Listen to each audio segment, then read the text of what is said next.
Hello and welcome back to not so sunny Tampa, Florida. The sun has fallen, the lights are on. We're still here after Michigan's protracted showdown with the Florida Gators, the Wolverines, ready to take on the hometown USF Bulls. Here at USF Softball Stadium, the Wolverines, coming on the heels of a 10-inning game, need to muster up everything they have left to try to walk out of here at least 500 on the day.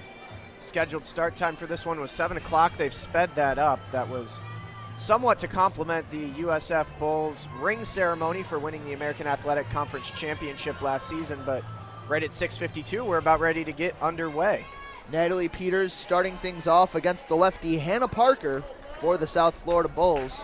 We'll give you the starting lineups when we can, but we're about ready for the first pitch. On its way, Peters swings and taps one foul on the left side. The Wolverines in the third base dugout still wearing their blue uniforms from earlier today. The South Florida Bulls decked out in all green with gold trim, white socks, and for the most part, white cleats with either black or gold trim on those. Parker, the lefty, rocks back, delivers. Peters swings and lines one straight at the center fielder. That is Julie Weber, and she will camp under it and make the catch. A hard-hit ball off the bat of the lefty Peters, but unrewarded. She'll head back to the bench, the first out of the game. Hannah Parker in the circle, the junior transfer from Western Kentucky University. Got her first official win of the season yesterday in a 6-4 victory over the Delaware Blue Hens in the nightcap game here at the USF Softball Stadium. That brings up Abby Ramirez, takes the first pitch. It's a fastball that misses off the plate inside for ball one. In her freshman season at Western Kentucky, lost last year, her sophomore year to eligibility. 4 starts and 17 appearances, 4.82 ERA, 21 walks, 36 strikeouts, and limited action. The 1-0, slow breaking ball in there for a called strike on the outer half. Ramirez, if I'm not mistaken, went 1 for 4 against the Gators in their game this afternoon. Parker winds, the 1-1 on its way to Abby. She swings and skies one into left field. That one on the warning track. It's going to one-hop up against the wall. Ramirez rounds second and will stop there instead. Cruising in with a one-out double. Some pop out of the lefty slab-hitting bat of Abby Ramirez. Took the left fielder Kristen Wyckoff totally by surprise. Yep, got a good chunk of that. Wyckoff tried to track, unable to do so as that one makes its way all the way back to the fencing in left field, right where Courtney Richardson launched one over the fence in yesterday's action. Yeah, that's as hard as I've ever seen Abby Ramirez hit a ball. She's on second base, and that brings up Kelly Christner. Dramatic defensive shift for the Bulls. The first pitch from Parker, a breaking ball, just misses perhaps low for ball one. That was a close pitch. Christner had herself a good game against Florida, unable to carry the team offensively to a victory in that 10-inning 2-1 defeat to the Gators this afternoon. Had a double and a single. 2 hits, at least 1 sacrifice bunt. The 1-0 on its way. Fastball misses off the plate inside. The count 2-0 on Christner. And as I said, this infield drawn way back against the lefty power hitter. The second baseman, Lindsay Devitt. Devitt or Devitt, not sure. Devitt. Devitt, all right, she's on the grass. The 2-0 to Christner, breaking ball. That one right down Broadway for a called strike one. Parker trying to make quick work of these Wolverines, but the Maize and Blue coming back with something to prove after a close loss to the number 4 Florida Gators this afternoon. The shortstop Cassidy Boyle also on the grass on her side of the infield. The 2-1, a fastball inside, nearly hit Christner. She twists out of the way. The count moves to 3-1. Clearly respecting the power in the bat of Kelly Christner. The left fielder Wyckoff near the warning track out and left. They're shading her toward the opposite field against the lefty Parker. 3-1 the count. Pitch on its way. Fastball misses off the plate away, and it's a 1-out walk for Kelly Christner. She trots down to first base. Ramirez still on second, and that's going to bring up Tara Blanco, but not until after we have a brief confab at the mound, at the circle, my mistake. Mia Fung, the catcher, going out to talk to her lefty hurler. While that conference goes on, just a couple of quick game notes on the number 24 now University of South Florida Bulls came into the season ranked 24th or 25th in the country, I should say. Under head coach Ken Erickson has 850 wins in 20 seasons with the University of South Florida softball program. They were picked to finish second this year in the American Athletic Conference, a slight to the preseason favorite Tulsa, who were picked number 1 overall. Really a team last year that did well but struggled to make that next step against good opponents. They were only 1-9 against the top 25, 44-7 against all the unranked teams that they played.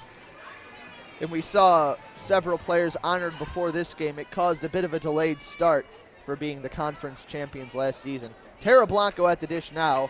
She will be in the circle as well for the Wolverines. The first pitch on its way. It's a fastball on the outer edge for a called strike one about thigh high. USF 31-2 last year when they scored first. The Wolverines trying to make their case to put the first run across the board here. Runners on first and second with 1 out in the top of the first. Parker looks in, gets the sign, the 0-1, swinging a towering shot foul over the press box, over the pavilion, and one hops onto the netting surrounding the baseball field. Blanco got a ton on that, but under it and way out in front. 0-2 the count. Still trying to get going, just 1-9 so far in the first 3 games for Tara Blanco. Drew an intentional walk in the 9th inning of that Florida game. The 0-2, fastball misses off the plate, high and outside. The count now 1-2 on Michigan's pitcher. Blanco will be heading to the circle, as you just mentioned, Morris, in the bottom of the first, after Megan Betza gave a Herculean performance this afternoon, going darn near 200 pitches.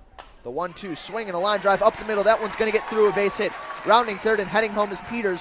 Rounding second, heading to third is Christner, and the throw sails into the Michigan dugout. Christner's going to score, and they're going to award Tara Blanco third base on the errant throw. I think that came from the center fielder, Julie Weber. So that will either go down as a 1 RBI double with an error, perhaps 2, depending on if they thought Christner would have made it home.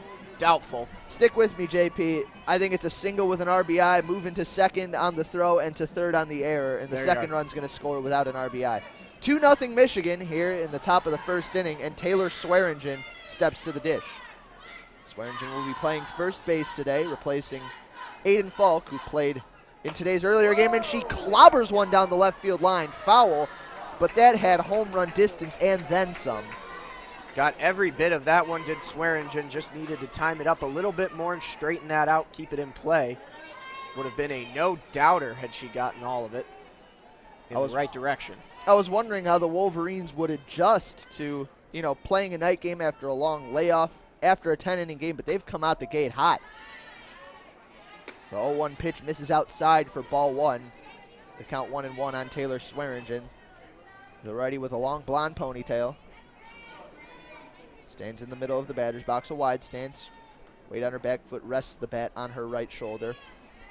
Stares intently at the pitcher Parker, the 1-1 on its way. Swinging another long fly ball down the left field line. Another one pulled foul. The count moves to 1-2. Swearingen's getting all of these balls, but she's just pulling them a bit too hard over down that third base line from the righty batter's box. Getting the call up in the 5th spot again today. Really the only other big changes, Courtney Richardson moving from 8 to 6. Faith Canfield moving from 9 to 7, and Katie Alexander taking 9th and catching for the Wolverines tonight instead of Alex Subcheck. Lindsay Montemurano dropping down to 8th. The 1-2. Swearingen thought about it. It's a breaking ball that dips low and out of the zone for ball 2. The shortstop Cassidy Boyle shaded way toward the pole field on Swearingen, not as deep as she was against Christner. Lindsay Devitt, the second baseman, on the grass and shaded up the middle. Corner infielders even at the lines. The 2-2 swung on and fouled back to the screen. A 50-mile-per-hour breaking ball. Swearingen just able to get a piece and keep this at-bat alive. Really late hack as she realized that one was looping in at low velocity. Able to take a half cut and get enough of it to stay alive. The count remains 2-2 on Swearingen. She's hit a couple of long foul balls in this plate appearance. Nothing to show for it yet. A long fly ball will score Blanco from third. The 2-2 fastball misses off the plate outside, and Swearingen has worked the count full. All she needs is a fly ball here to allow Tara Blanco to tag up and score, but if Swearingen's first few cuts were any indication, she's looking for a heck of a lot more than just a fly out. Courtney Richardson, Michigan's sterling breakout sophomore, awaits on deck. The full count pitch, a breaking ball, dips low and out of the zone. Was over the inside part of the plate, but just didn't have enough to stay above the knees of Taylor Swearingen. and it's a hard-fought walk for the Michigan junior. Coach Carol Hutchins giving a clap to Swearingen as she goes down to first base. Hutch has put on her long warm-ups. It is getting a little bit colder here in the Tampa night. This game started much later than initially anticipated. The 10-inning affair between the Wolverines and the Gators pushed everybody back quite a bit. Original scheduled time was 5:30, got underway just before 7 o'clock. Make it about 6:54 for first pitch. Assistant Coach Bonnie Thole, essentially Hutch's mirror image at the far side of the diamond. The first base coach also rocking a deep blue pullover and sweatpants. The first pitch from Parker, a fastball on the outside corner to Courtney Richardson for a called strike one. Chance for Richardson to extend what she's already been able to do at the plate so far. 5 for 9 on the season, 4 RBIs in her pocket, and a big home run. Really a shift-heavy defense from these South Florida Bulls. The 0-1 pitch is popped up. It's going to land behind the pitcher's circle. A nice stab and throw over to first from Devitt, but the run scores from third. Good alert base running from Tara Blanco. And the base runner on first base, Swearingen, got a good read on it and scampers over to second. It's now 3-0 Michigan in the top of the first over the South Florida Bulls, and Swearingen still standing on second. That's tough luck for Parker. It was a jam shot in on the hands of Richardson. Just happened to land between her back and a drawn back infield. 2 outs. That brings up Faith Canfield. She swings and lines the first pitch, a slow breaking ball foul down the third base line, out in front. Got good contact. The way these Michigan players are taking cuts, it's understandable with how they were stifled for the majority of the game by the Florida rotation. Kelly Barnhill and Delaney Gurley shutting down the Wolverines for the majority of that game. Scratching across, I believe in the end, 4 hits. Parker takes her time, now comes to the plate. And the 0-1 fastball misses outside for ball 1. As we said, Canfield moving up to 7th in the order from 9th, where she spent the last few games. South Florida has won their first 2 games this season, albeit not convincingly. The 1-1 on its way from Parker, a breaking ball, grounded off the end of the bat over to the third baseman, Lauren Evans. She fires across the diamond and retires Faith Canfield. And the Wolverines are retired in the top half of the first inning, but not until after they tally 3. They'll take a 3-0 lead into the bottom of the first inning here on WCBN Sports' coverage of Michigan softball. We thank those of you who have stuck around and tuned in for the nightcap of this one. As we said, South Florida, I should say, is 2-0 on the season coming into this one. They won their Thursday night game against Illinois State 5-4, courtesy of a walk-off home run from the brand new freshman Bethany Keene to end that game. And then yesterday evening in the nightcap, beat Delaware 6-4. Both teams that Michigan defeated in their first day of play yesterday, beating the Blue Hens 7-0 in the Illinois State Redbirds 4-2.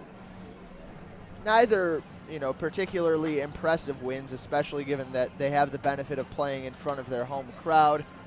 A ranked team nationally coming into this season, I think you would expect more emphatic victories, and they've certainly struggled out of the gate against the Wolverines. But again, they do have that home crowd to rely on, and this Wolverines team should be tired at most of its positions. They've got fresh blood at the catcher position, fresh blood down at first, and fresh blood in the pitcher's circle, at least a fresh arm out of Tara Blanco. But other than that, this is the same squad that's played 3 games in 2 days, including a very long and intense one against the Gators this morning. Yep, Tara Blanco coming into the circle now for the Wolverines, going to set up as the 1 pitcher for the Maize and Blue tonight. We said Megan Betza went in a Herculean performance, went the full 10 against the Florida Gators. They turned off her pitch count in the top of the 8th inning on the stat broadcast at about 160, and then she went 2 more full innings after that, leading us to believe it had to be somewhere around 200 pitches in total for Michigan's ace. Blanco pitched a complete game against the Illinois State Redbirds. 7 innings pitched, 3 hits, 4 walks, 8 strikeouts, and 2 earned runs surrendered in the win. Both of those coming on an Alyssa Weeble home run. Leading off for South Florida is Mia Fung, the catcher. Blanco winds the first pitch. Fastball splits the plate, but a bit high for ball 1. 68 on the gun out of the right arm of Tara Blanco. Fung hitting .500 in the leadoff spot for the Bulls. 3 for 6 so far in her plate appearances, 3 RBIs. She's also drawn 2 walks. Fung, slight framed, a relaxed stance in the righty batter's box, awaits. And the 1-0 pitch, a fastball, also misses high for ball 2. You can only imagine how tired these Wolverines players are. They did get a good break with that in-between game between Delaware and St. John's, going in favor of the Johnnies, who Michigan will see tomorrow morning at 9 a.m. The 2-0, a fastball. That one's in there for a called strike. I was going to say that also missed high, but that one must have scraped the top region of the strike zone. The count moves to 2-1 on Mia Fung. Fung with short hair leaking out the back of her helmet and a white ribbon in her hair. The 2-1 fastball swung on and lined foul over the screen, out of play on the right side. The count moves to 2-2 on Mia Fung. Fung, as well as many players on this South Florida team, wearing white undergarments, white long sleeve shirts. Most of this Michigan team still rocking short sleeves, nothing under them. The 2-2 pitch, breaking ball, called strike 3. Got her on the outside corner, 1 up, 1 down via the strikeout for Tara Blanco. Steve Haney, your home plate umpire tonight, ringing that one up. Rick Tumblestone over at first base, who was the home plate umpire in that 10-inning game Michigan played earlier this afternoon. And then third base, Tom Olbrich. And that's going to bring up Aston Donovan, the right fielder. Donovan hits from the left side of the plate. She's 2 for 7 on the season so far, no extra base hits. Stands toward the back of the box. Feet not too wide. Open stance, the first pitch, a fastball, moves up.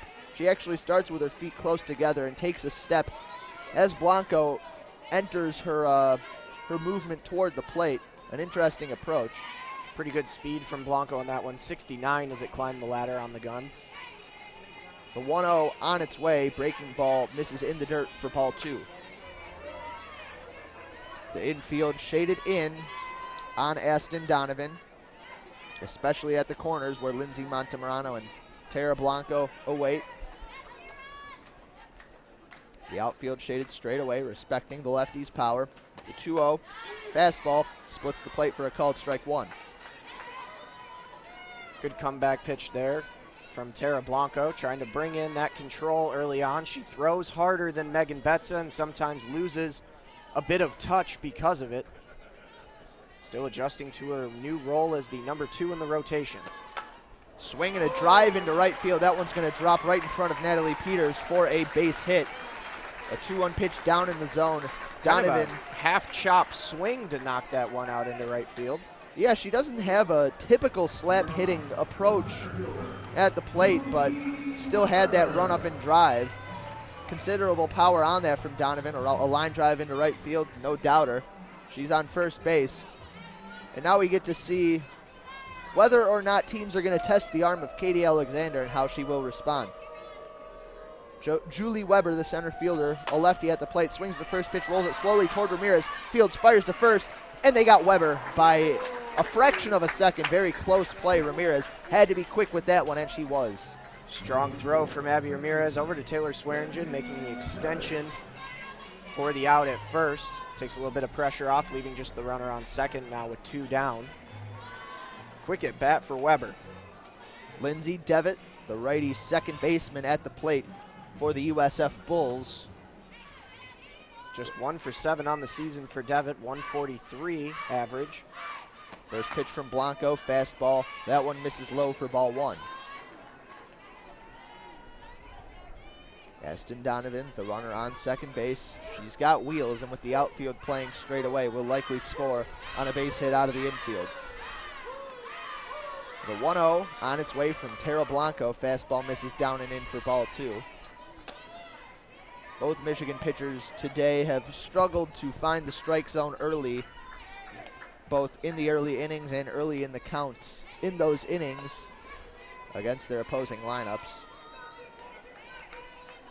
Blanco comes set. The 1-0 on its way. 2-0 fastball misses high. And that's ball 3 on Devitt, I do believe, although the scoreboard only has 2 up there. Tara falling behind on hitters early. Going to have to come back now from a very hitter-friendly count at 3-0 and put one right over the heart of the plate. The wind-up pitch on the way. Fastball in there for a called strike 1. And we have seen a number of outfield assists today. Kelly Christner most notably cut down a runner at the plate. The count is indeed 3-1. In the 10th inning of that Florida game, the 3-1 on its way to Devitt. Fastball misses down and in for ball 4. Devitt is on first with a 2-out walk. That's going to bring up Lauren Evans, the third baseman. Evans, a right-handed hitter, has a 200 average through South Florida's 2 games this season. She stands with a wide open stance nearer to the front of the batter's box, her left foot almost overtaking the left edge of the righty batter's box. The first pitch, a fastball, misses high for ball 1. Evans 1 for 5 on the season, has taken 2 walks at the plate, and it looks like the inconsistency in location from Tara Blanco will draw a quick circle meeting from Michigan arms specialist Jennifer Brundage, coming to check out her number 2 in the rotation. Falling behind in the opening pitch yet again with a 1-0 count. Looking over at first base, Devitt does possess a good amount of speed, is 1 for 1 on stolen bases on the season. Donovan has not attempted a steal yet. So we have no idea how fast she is. Or I should say she has. No, she has attempted one. Oh, she got caught? No, also 1 for 1. Oh, so those 2 players on pace to have perfect seasons stealing bases. Fun with small sample sizes. Katie Alexander behind the plate for the Wolverines has not had an opportunity to throw anybody out yet. Her counterpart Alex Subcheck had 2 in the early games for Michigan. The 1-0 on its way to Evans, swing and a miss, a fastball up above the zone. Evans went chasing. And at this point, I think we can put it down to Alexander just intimidates opposing base runners into not stealing. We have no proof to the contrary. The 1-1 on its way from Tara Blanco. Breaking ball starts high, stays high, pops out of the glove of Alexander. But the runners will not advance. The count 2-1 now on Lauren Evans. Kelly Christner, Michigan center fielder, leaving considerable space over her head between her and the center field wall. The 2-1 on its way, swing and a miss. Another fastball blown by Evans, 69 on the radar gun, and the count moves to 2-2 with 2 outs and 2 on. Speed from Tara Blanco just blows it right by Evans. A completely different look for the Wolverines in the circle than Megan Betza. Evans crouches low, steps forward, the 2-2 swing, and a foul back to the screen. It ricochets high into the air before falling into the waiting glove of Katie Alexander. The count remains at 2-2. Blanco tried to blow the high heat by her. Couldn't quite get the result she wanted. Blanco trying to get out of the bottom of the first. Wolverines have a 3-0 lead. Trying to keep the 2 runners at first and second off the home plate. The 2-2 grounder back up the middle. Ramirez fields it on 2 hops, fires over to Swearingen, and that'll do it. A routine 6-3 will end the first inning. We head to the top of the second. Michigan leading the University of South Florida Bulls 3-0 here at this beautiful night game. There actually is a game that will be played after this one. I think it's Delaware versus Illinois State. Bless them if that's the case. Late Sounds night. about right. Yeah, they're not going to get started in that one till probably after 9 o'clock, depending on how quickly this game progresses. Right back into the circle for the USF Bulls as Parker take a quick opportunity to let everybody know, as always, we invite you to join us on Twitter at WCBN Sports. Feel free to tweet any comments or questions that you may have about the action on the field. Not sure if Michigan softball has a Periscope video set up for this one, but if they do, sync it up with our audio, listen to the WCBN Sports call, and see all the action on the field with the Michigan Wolverines. Leading off the inning for the Maize and Blue will be Lindsay Montemurano. She is off to a slow start to the season herself. 0 for 8 so far in 3 games. She has drawn 1 walk, scored when she has gotten on base. But you expect that she's looking to turn things around in this night tilt against the hometown Bulls. Yeah, you have to imagine having the bases loaded, opportunity in extra innings against Florida, unable to do anything with it. Sticking with Lindsay after a close defeat this afternoon. Trying to get something going in the offensive department. Has never boasted the highest numbers in terms of offensive production on the team, but has always been there to take walks, get hits, start rallies. The infield very far back against Montemarano. The first pitch from Parker, a fastball, misses high and outside for ball one. The stands still stocked, not quite as full as they were for Michigan, Florida. Fewer fans in the outfield, but still a full house. Good home contingent for the local Tampa residents supporting USF here tonight.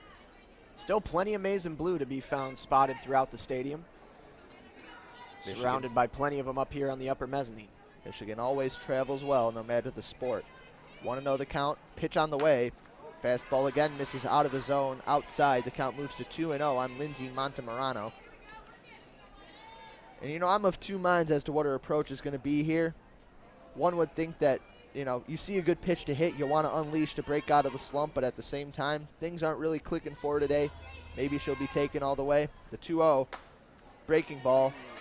And that one just misses off the plate inside, it appeared. Not quite sure. The count moves to 3-0. That was a close pitch from Hannah Parker. Yep, looked like a good one.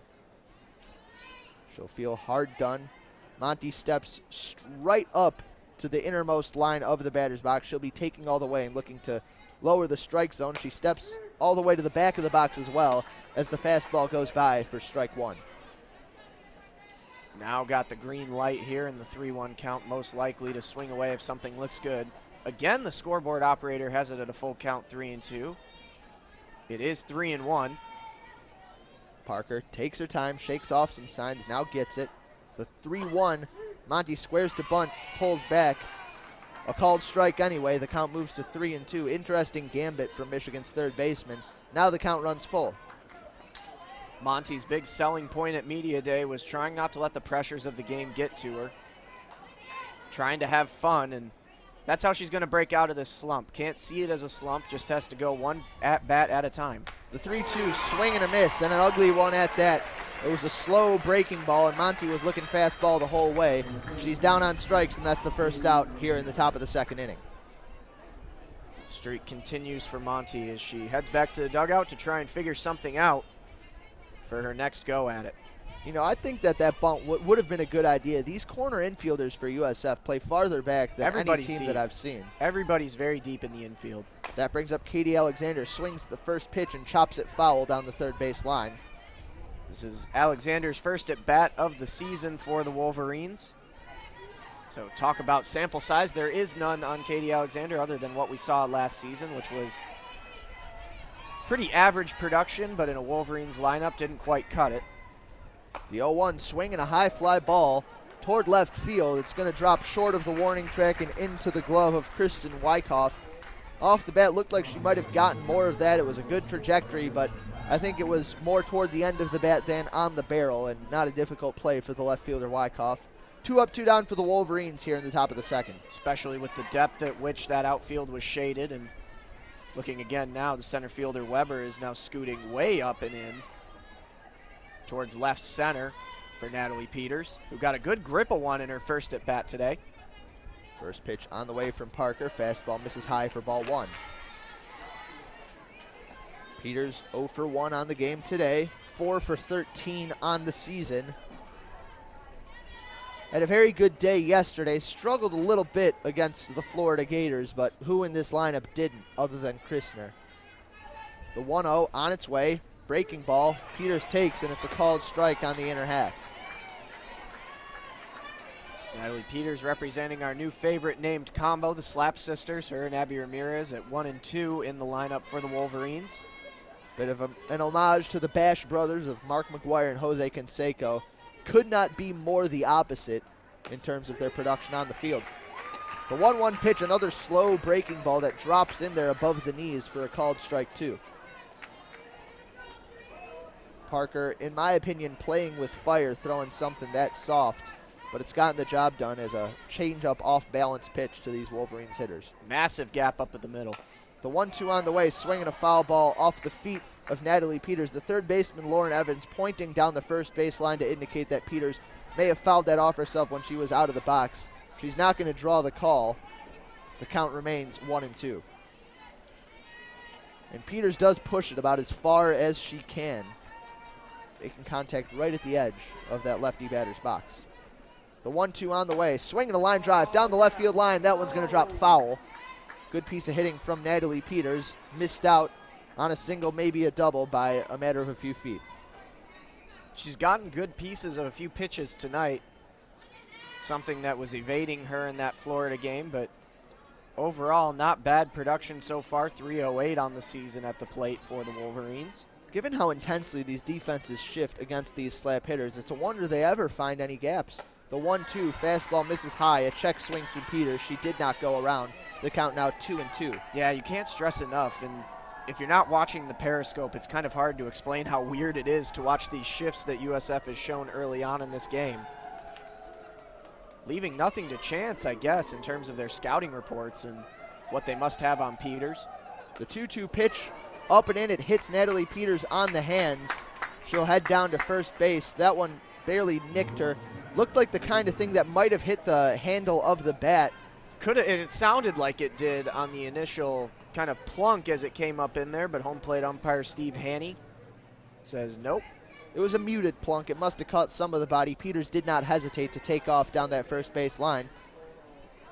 So the hit batsman sends Peters to first base with 2 outs here in the top of the second inning. Abby Ramirez hit a double in her last plate appearance.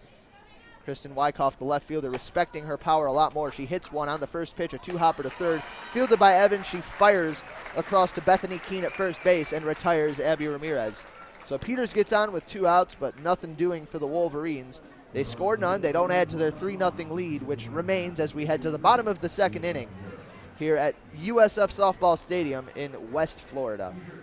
It's been a long day at the ballpark, the Wolverines. It's been a long weekend down in Florida. One more game after this one tomorrow morning at 9 a.m. against the St. John's Johnnies, the Red Storm.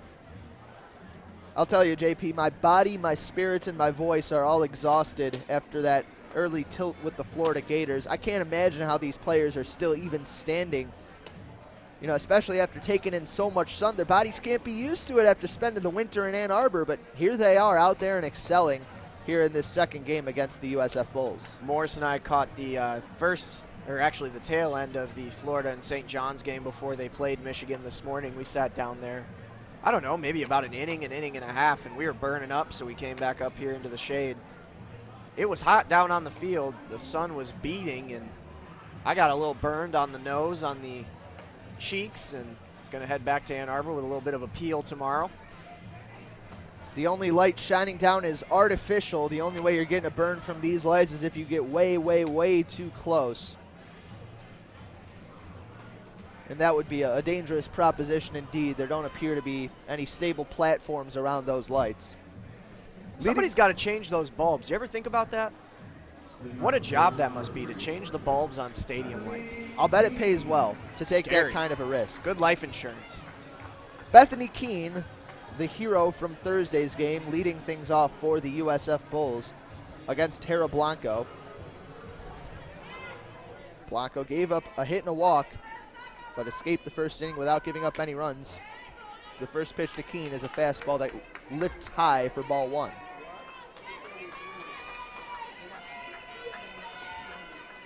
Tara Blanco, 1 strikeout in that first inning.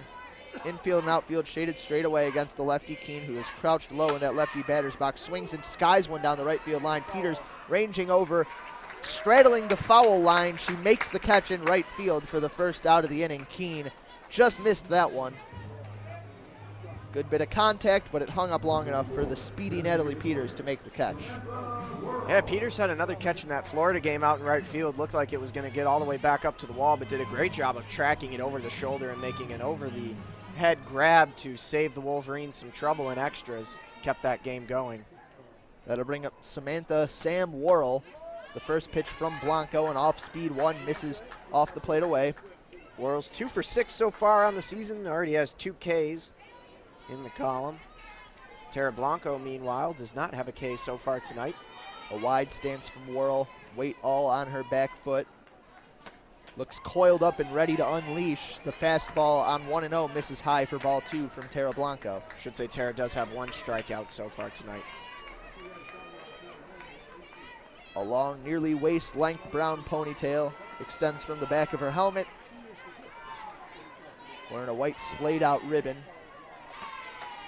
The 2-0 big swing and a miss. Fastball up and out of the zone, but Worrell gave chase, and now the count moves to 2-1. Worrell, the designated player, but an interesting thing about this USF team is pretty much every single player on the team is adept at playing more than one position, so their lineup is free to shift quite a bit. The 2-1 fastball just misses off the plate away. Looked like Alexander did a good job framing that one and held it for an extra beat, but could not gain the call from home plate umpire Steve Haney. The count now 3-1. Worrell, bit of a closed stance, mostly square to the pitcher Blanco. The 3-1 swing and a miss. Worrell is chasing the high cheese, and she can't catch up. The count moves to 3-2. Blanco doing a good job of just dangling it out there, drawing a few nibbles. It's 3-2 now. Worrell gets some words of encouragement from her first base coach. Blanco gets the sign, comes set, the 3-2 on its way, swinging a pop-up foul. That one going to make its way out of play. It's going to one-hop out of the stadium over the fencing that surrounds the grounds. The count remains 3-2. Into a dark Tampa night. There's a basketball game right across the way at the Sun Dome at 8 o'clock. This is where the action's at. This is where the true action is. I was just looking at that as we went over the shoulder for the foul ball. Another payoff pitch on its way. Fastball, that's a called strike 3 on the inner half. Worrell started to trot down to first base, but she had to know that that one was a sweet offering from Tara Blanco. Her second strikeout of the game, that one looking. Instead of trotting down to first, trots back to the dugout. It's in the same direction anyway. Opens it up for Cassidy Boyle. Boyle, a righty, stands at the very back of the batter's box, a very open stance as well. Welcoming the first pitch from Tara Blanco. It's a fastball that misses low and in for ball 1. Boyle playing shortstop tonight, only has 1 at bat so far this season, did not get a hit. So that average sitting at triple zeros. This is her second time to the plate all season. Blanco looks in, gets the sign from Alexander. The pitch, breaking ball, just misses high for ball 2. Pretty close call there, but like you said, perhaps a bit high for ball 2. Boyle, an open stance, but all of these South Florida hitters take a step to square up their stance well before the pitch comes in. Must be a bit of instruction from their head coach. The 2-0 swing and a miss. Hard fastball from Blanco. Breezes above the bat of Cassidy Boyle. Nobody on, 2 outs, bottom of the second inning. The Wolverines lead this one 3-0 over the USF Bulls. Blanco winds, the 2-1 on its way. Swing and a high fly ball, right center field, moving over as Christner. She will be called off by Natalie Peters, who comes on to make the catch in straightaway right center field. A 1-2-3 inning for Tara Blanco. She sets down the Bulls, and the Wolverines look to add to their 3-0 lead as we head to the top of the third inning here on WCBN Sports' broadcast of Michigan softball. For the last time today, we'll advertise that this is the annual fundraiser week for our parent station, 88.3 WCBN FM in Ann Arbor. If you feel like our softball calls this weekend have benefited you as a fan, feel free to contribute to our station back in Ann Arbor. They have people on the phones until midnight tonight. The number to call, 734-763-3500, 734-763-3500. Be sure to designate that you'd like to donate to the sports department. Continue to bring you calls across the country with Michigan softball, football, hockey, baseball, anything you can think of, really, Morris. We're there to call it.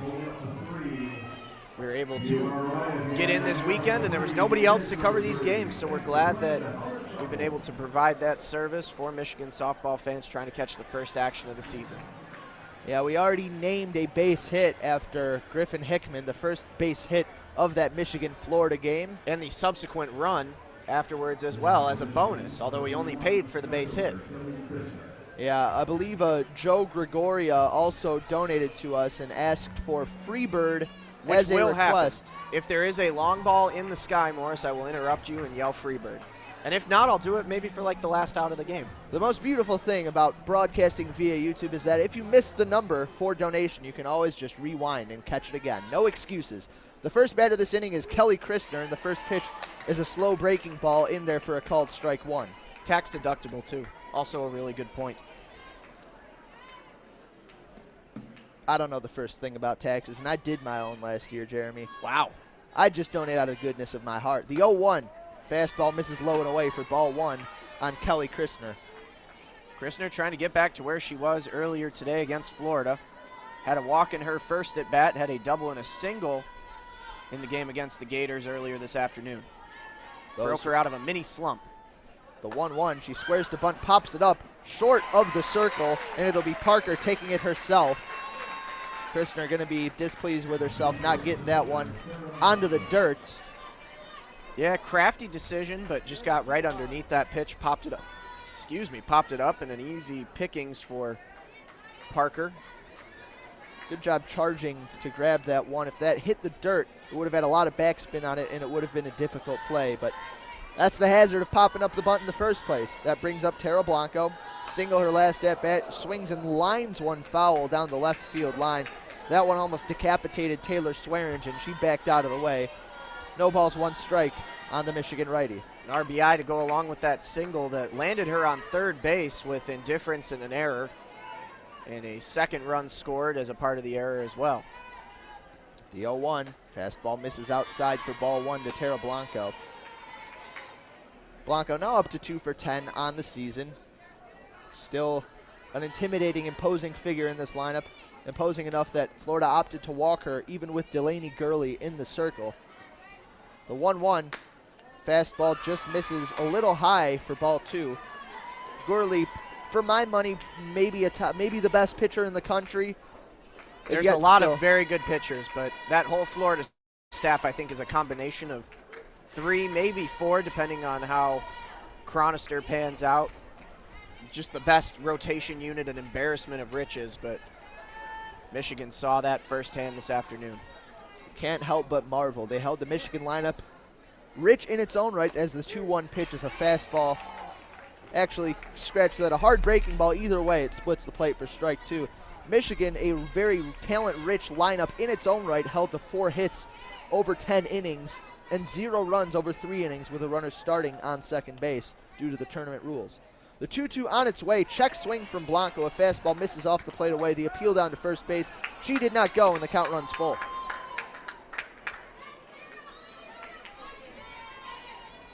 Nobody on, 1 out. Top of the 3rd. Blanco looking to help herself out a little more and add to Michigan's 3-0 lead. Parker gets the sign. She winds. Pitch on the way. Fastball misses high for ball 4, and Tara Blanco is on base for the 2nd time in 2 plate appearances today. And boy, did Tara need that to break out of the funk that she was in. 1 for 9 on the season coming into this game. Already got a base knock and a walk. And we are going pinch runner. And that looks like Thais Gonzalez, a freshman who is nominally in the designated player role today. Of course, she's not going to see any at-bats unless Michigan takes a large lead in this one, because that would mean taking Tara Blanco's bat out of the lineup, I do believe, at least temporarily. That's going to bring up Taylor Swearingen. Swearingen hit a lot of hard foul balls in her last at-bat, ended up drawing a hard-fought walk. Hit 2 of the hardest balls that we've seen Wolverines hit this weekend. And a pause on the field. It looks like we are going to see a new pitcher. Very early hook in this one, but head coach Erickson obviously judged that Hannah Parker was not getting it done. Well, I'll tell you what, Morris, this is something that's not really uncommon for the USF Bulls. At least looking at their first 2 games, they've showcased a good number of pitchers in the first game on Thursday night against Illinois State. Kaylin McGill went 4 innings before Hannah Parker came in for 1 2/3. Then Cheyenne Eggins went for 1/3, and then Susan Wysocki finished it off with a full inning. Then going over to last night's game, the nightcap against Delaware, they saw Susan Wysocki start that game, go 4 innings full, give up 3 hits and no earned runs, but then give way to Kaylin McGill, who went for 1 inning, gave up 6 hits and 4 runs, none of them earned. And then closing it out was Hannah Parker with 2 full innings, no hits, no earned runs, and Parker was the beneficiary of the win in that one. So how did Cheyenne Eggins do in that 1/3 inning of work in the 1 appearance she's had this season? Well, she gave up 1 hit, and then she got canned. Saw 2 batters. Obviously, gave up the 1 hit, got the 1 out. And talk about small sample sizes early on in the season. Having a little bit of experience 1/3 of work in the circle, about as minimal as it can get. A 0 ERA.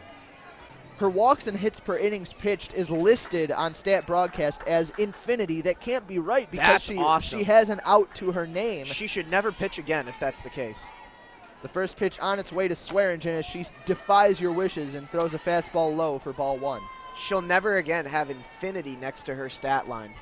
Well, if Michigan keeps hitting, perhaps she will. The outfield very deep on the righty Swearingen. Coach Carol Hutchins boasted of her power. Her development this offseason has yet to show it on the diamond this year. The 1-0 took something off of it, did Eggins, and it missed low for ball 2. Well, I'd say we saw some of her power in her first at bat. They just weren't in play. A couple of big knocks that were down that third base line foul, but had definite home run distance and some additional distance. Swearingen crouches low in that batter's box, a very wide stance, athletic appearing. The 2-0 fastball misses high for ball 3. Swearingen ready to uncork. You can just sense the power in that lanky frame. 3-0 the count on the Michigan righty. On deck is Courtney Richardson. Eggins gets her sign, winds and delivers the 3-0 pitch. Fastball misses off the plate away for ball 4. That's not going to help that whip, but it certainly won't hurt it. Now 2 runners on with just 1 out. The Wolverines trying to build on an already 3-0 lead. Number 6 in the country for Michigan. USF started off at number 25, has now moved up to number 24 with a 2-0 record coming into tonight. Definitely the least impressive beginning of any team that's played Michigan thus far this season. However, they've only had, a couple innings to make an impression. Courtney Richardson at the plate. RBI ground out in her last plate appearance. The first pitch swung on and crushed straight away center field. Loud sound off the bat, but Weber had to come in from in front of her track, in front of the warning track to make the catch. Yep, no free bird on that one. Keep you posted. Good bit of contact, but this is a cavernous ballpark. It goes real deep to center field, 230 out there, and the center fielder Weber positioned about 210 feet deep. Close to the track, really respecting the power of these Michigan Wolverines. That brings up Faith Canfield. Eggins winds, first pitch on its way. It's a fastball, that one in there at the knees for a called strike 1. And it doesn't appear as though they've updated Eggins' season stats. They still have her whip as infinity. That's still just really cool. Maybe they're just hesitant to change it because they know once it's gone, it'll never come back. The 0-1 fastball down and in, misses for ball 1. 2 on 2 outs for Faith Canfield. Canfield 2 for 10 on the season with an RBI, 2 runs scored. 1 strikeout, the highlight of her season so far. A rocket double up the left center field gap. I think that came against Illinois State, but I could be mistaken. You are correct. You could also be mistaken. I could also be, but I believe, I don't know, two assumptions, 2 fairly well-based questions. Yeah, 2 heads are better than 1. 2 talking heads are better than 1. 1-1 the count on Canfield. Brief deliberation. Now Eggins delivers. Canfield swings, hits it hard toward the left side. It's fielded by Boyle in the hole. She tosses to third base, nails the lead runner, and that's going to do it for the Wolverines. They put 2 on base but can't drive them in. No runs tallied in the top of the third. We head to the bottom of the third. Still a 3-0 lead for the Michigan Wolverines and Terra Blanco. Under the lights here in Tampa, Florida. It'll be 9-1-2 for the USF Bulls as they get going here in the bottom of the third. Kristen Wyckoff has really been an offensive spark plug for the Bulls so far this season. She'll lead it off. Hottest bat in the lineup to date. She's 4 for 5. She went 2 for 3 on Thursday and 2 for 2 in yesterday's game. Had an RBI, a run, and a walk.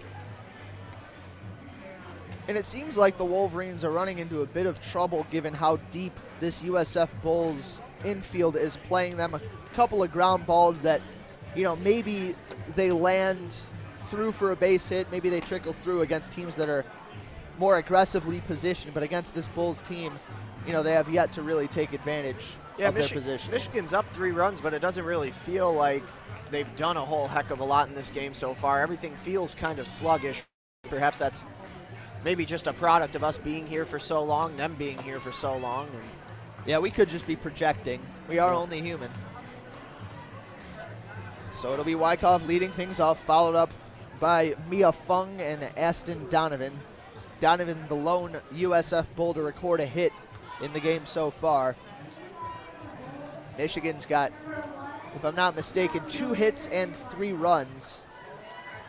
Tara Blanco's RBI single, the driving force for the Wolverines. Gotten it done at the plate and in the circle against this number 24 ranked USF Bulls squad. Wyckoff, a lefty. No extra base hits out of her 4 this season. Very closed stance. Looks like a slap hitter. She shows bunt, pulls it back, and the first pitch fastball misses high for ball 1. A lot of adjustments in the order as well. Wyckoff was hitting 8th in the opening game and then 8th again last night, now dropping down to the 9 spot. It is a closed stance for Wyckoff, which she adjusts pre-pitch, steps back, runs up, and takes as the breaking ball from Tara Blanco misses in the dirt for ball 2. Decent breeze blowing out in right field, going from right to left, also pushing out a bit. Katie Alexander checks her armband, peers out at her battery mate Tara Blanco. Blanco gets the sign, delivers the 2-0. Fastball misses high and inside. The count moves to 3-0 on the number 9 hitter, Kristen Wyckoff. Climbing up on Wyckoff there, but that one over her head. Wyckoff close to adding her 2nd walk of the season, now in a 3-0 count. An 833 OBP will rise to whatever 6/7 is in decimals. But Tara Blanco, if she has anything to say about it, won't allow that to happen. The 3-0 pitch is a fastball over the plate for a called strike 1. Plenty of room to spare on either side in any direction. Blanco split the plate. The count moves to 3-1. She gets her sign, winds, delivers. The 3-1 pitch is a called strike on the outside corner. That one a fastball from Blanco. Better accuracy there. Nothing Wyckoff could have done about that if she had chosen to lift the bat off her shoulder. The count runs full on the number 9 hitter in the Bulls lineup. The infield in, Canfield a little bit behind the baseline. Ramirez a bit in front at short. The 3-2 swinging a slow roller to the left side. Monty stabs, fields, throws to first. Not in time. Wyckoff beats it out. That's a close call. Going to go against the Wolverines on that one. It was Rick Tumblestone over at first base. A name that you might have heard a lot in the Florida broadcast, now manning the bag down the first base line. And that was about all that Lindsey Montemurano could have done. If that one trickled to Ramirez, there's no chance they would have gotten the speedy Wyckoff. A bang-bang play went against the Wolverines. And that brings up the top of the order and catcher Mia Fung. First pitch on its way from Blanco. Big swing and a towering foul ball out of play on the right side. Fung really seems like she packs a lot of punch, quick hands, and puts her whole body into the swing out of the righty batter's box. Yeah, kind of that Ichiro run up and then a quick slap. Count 0-1. Blanco rocks back, delivers, swinging a high fly ball right field. Peters looks to have a beat on it, moves in and makes the catch for the first out here in the bottom of the 3rd inning. That's going to bring up Aston Donovan. We have a guest announcer. It appears to be a kid, a little girl in the booth calling out the USF Bulls as they appear at the plate. Oh, that's cool. It's a fun little wrinkle. And I mean, you know, judging by the level of competence, probably more than we can expect out of the people behind that glass. Now, that was out of line. I don't mean to cast aspersions. The USF athletic department has been nothing but kind to us. There have been some issues with the scoreboards and with the stat keeping so far. Yeah, I was going to turn it more inward. I was going to say she probably has more competence announcing names than we do. Yeah. Well, that goes without saying. You know, just poking fun at the scoreboard, but we have had good hosts. In the end, they're putting up with us. The first pitch on its way to Donovan. Shows bunt, pulls back. Fastball misses low and away for ball 1. Donovan roped a single to right field in her last at-bat. The infield very far in at the corners. Lindsey Montemurano is not going to let a bunt fall in front of her. Even if Donovan plants it right onto the dirt, Monty Morano might be able to reach out and snag it before it hits. She's that far in. The 0-1 on its way. Showsbump pulls it back. Runner goes. Throw down to second is not in time. Wyckoff got a great jump and beat that one with ease. She did, but credit to Katie Alexander. It was a good job of getting up and putting an on-target throw. Just not quite quick enough to catch the speedy Wyckoff. And not quite the same velocity out of the right hand of Katie Alexander. But to be fair, even if she made the best throw and pop of her life, would have been tough sledding to get Wyckoff there. 0-2 the count on Donovan. Blanco winds, delivers, breaking ball, tapped slowly down the first baseline, fielded in fair territory by Tara Blanco. That one was actually tailing foul. If Blanco let it go, Swearingen is at first base. Both blonde and tall with long ponytails and numbers that begin with a 2. It was Swearingen who picked it up before it went foul, tagged out the runner. If she had let that keep rolling, it would have gone foul. So a heady play by the junior first baseman. That's going to bring up Jody Weber. Swings the first pitch, lines it into center field. A diving attempt by Christner, and the ball bounces past her all the way to the wall. It goes. Weber rounding second, heading to third. She's rounding third. She's headed to the plate. The throw by Ramirez. The tag, not in time. That's a really bad call. That one, a throw from Abby Ramirez, a relay that bounced about 3 times before it got to the glove of Katie Alexander. It looked like the tag was there, meeting Julie Weber at the plate, but at the same time, it was hard to tell whether Alexander had really secured that ball before applying the tag. A bang-bang call, and USF back in this game only trails 3-2. Yeah, Carol Hutchins is making her displeasure with that known right now. I didn't like the call, Mo. I thought she had it. Thought the tag was applied at home in time. But really an inexcusable decision by center fielder Kelly Christner. To dive for it, Diving yeah. to No, not great. Trying to show off some style, and that really allowed that play to develop the way that it did. But yeah, diving to prevent the 1 run, and I do admire that she tried for it, the audacity. She is a terrific outfielder, very athletic, and hasn't been her best weekend defensively out in center field. No, it has not, aside from that throw against Florida. That's going to bring up the second baseman, Lindsey Devitt. The first pitch, a fastball in there for a called strike 1. We'll see if that comes back to bite the Wolverines now. Just a 3-2 lead. Giving some energy back to this home crowd. Blanco gets the sign, winds, delivers. The 0-1 swinging a pop-up foul over the screen and out of play on the right side. The count moves to 0-2 on Lindsey Devitt. Devitt, the righty second baseman, drew a walk in her last plate appearance.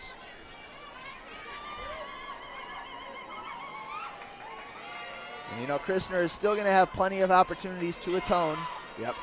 Her last game was her best of the season by far. The 0-2 on its way, swinging a ground ball left side, and it's through for a base hit. Beyond the outstretched glove of a diving Abby Ramirez. Didn't really have a chance at that one. Well-placed ground ball single for Lindsey Devitt, and she's on first base. A 2-out rally going for the USF Bulls. Well, maybe it's starting to get to Tara Blanco. Needs to buckle down now, continue to focus on hitting her spots. Seems as though maybe she's trying to put a little bit too much on her pitches in terms of velocity and starting to lose it a little bit again.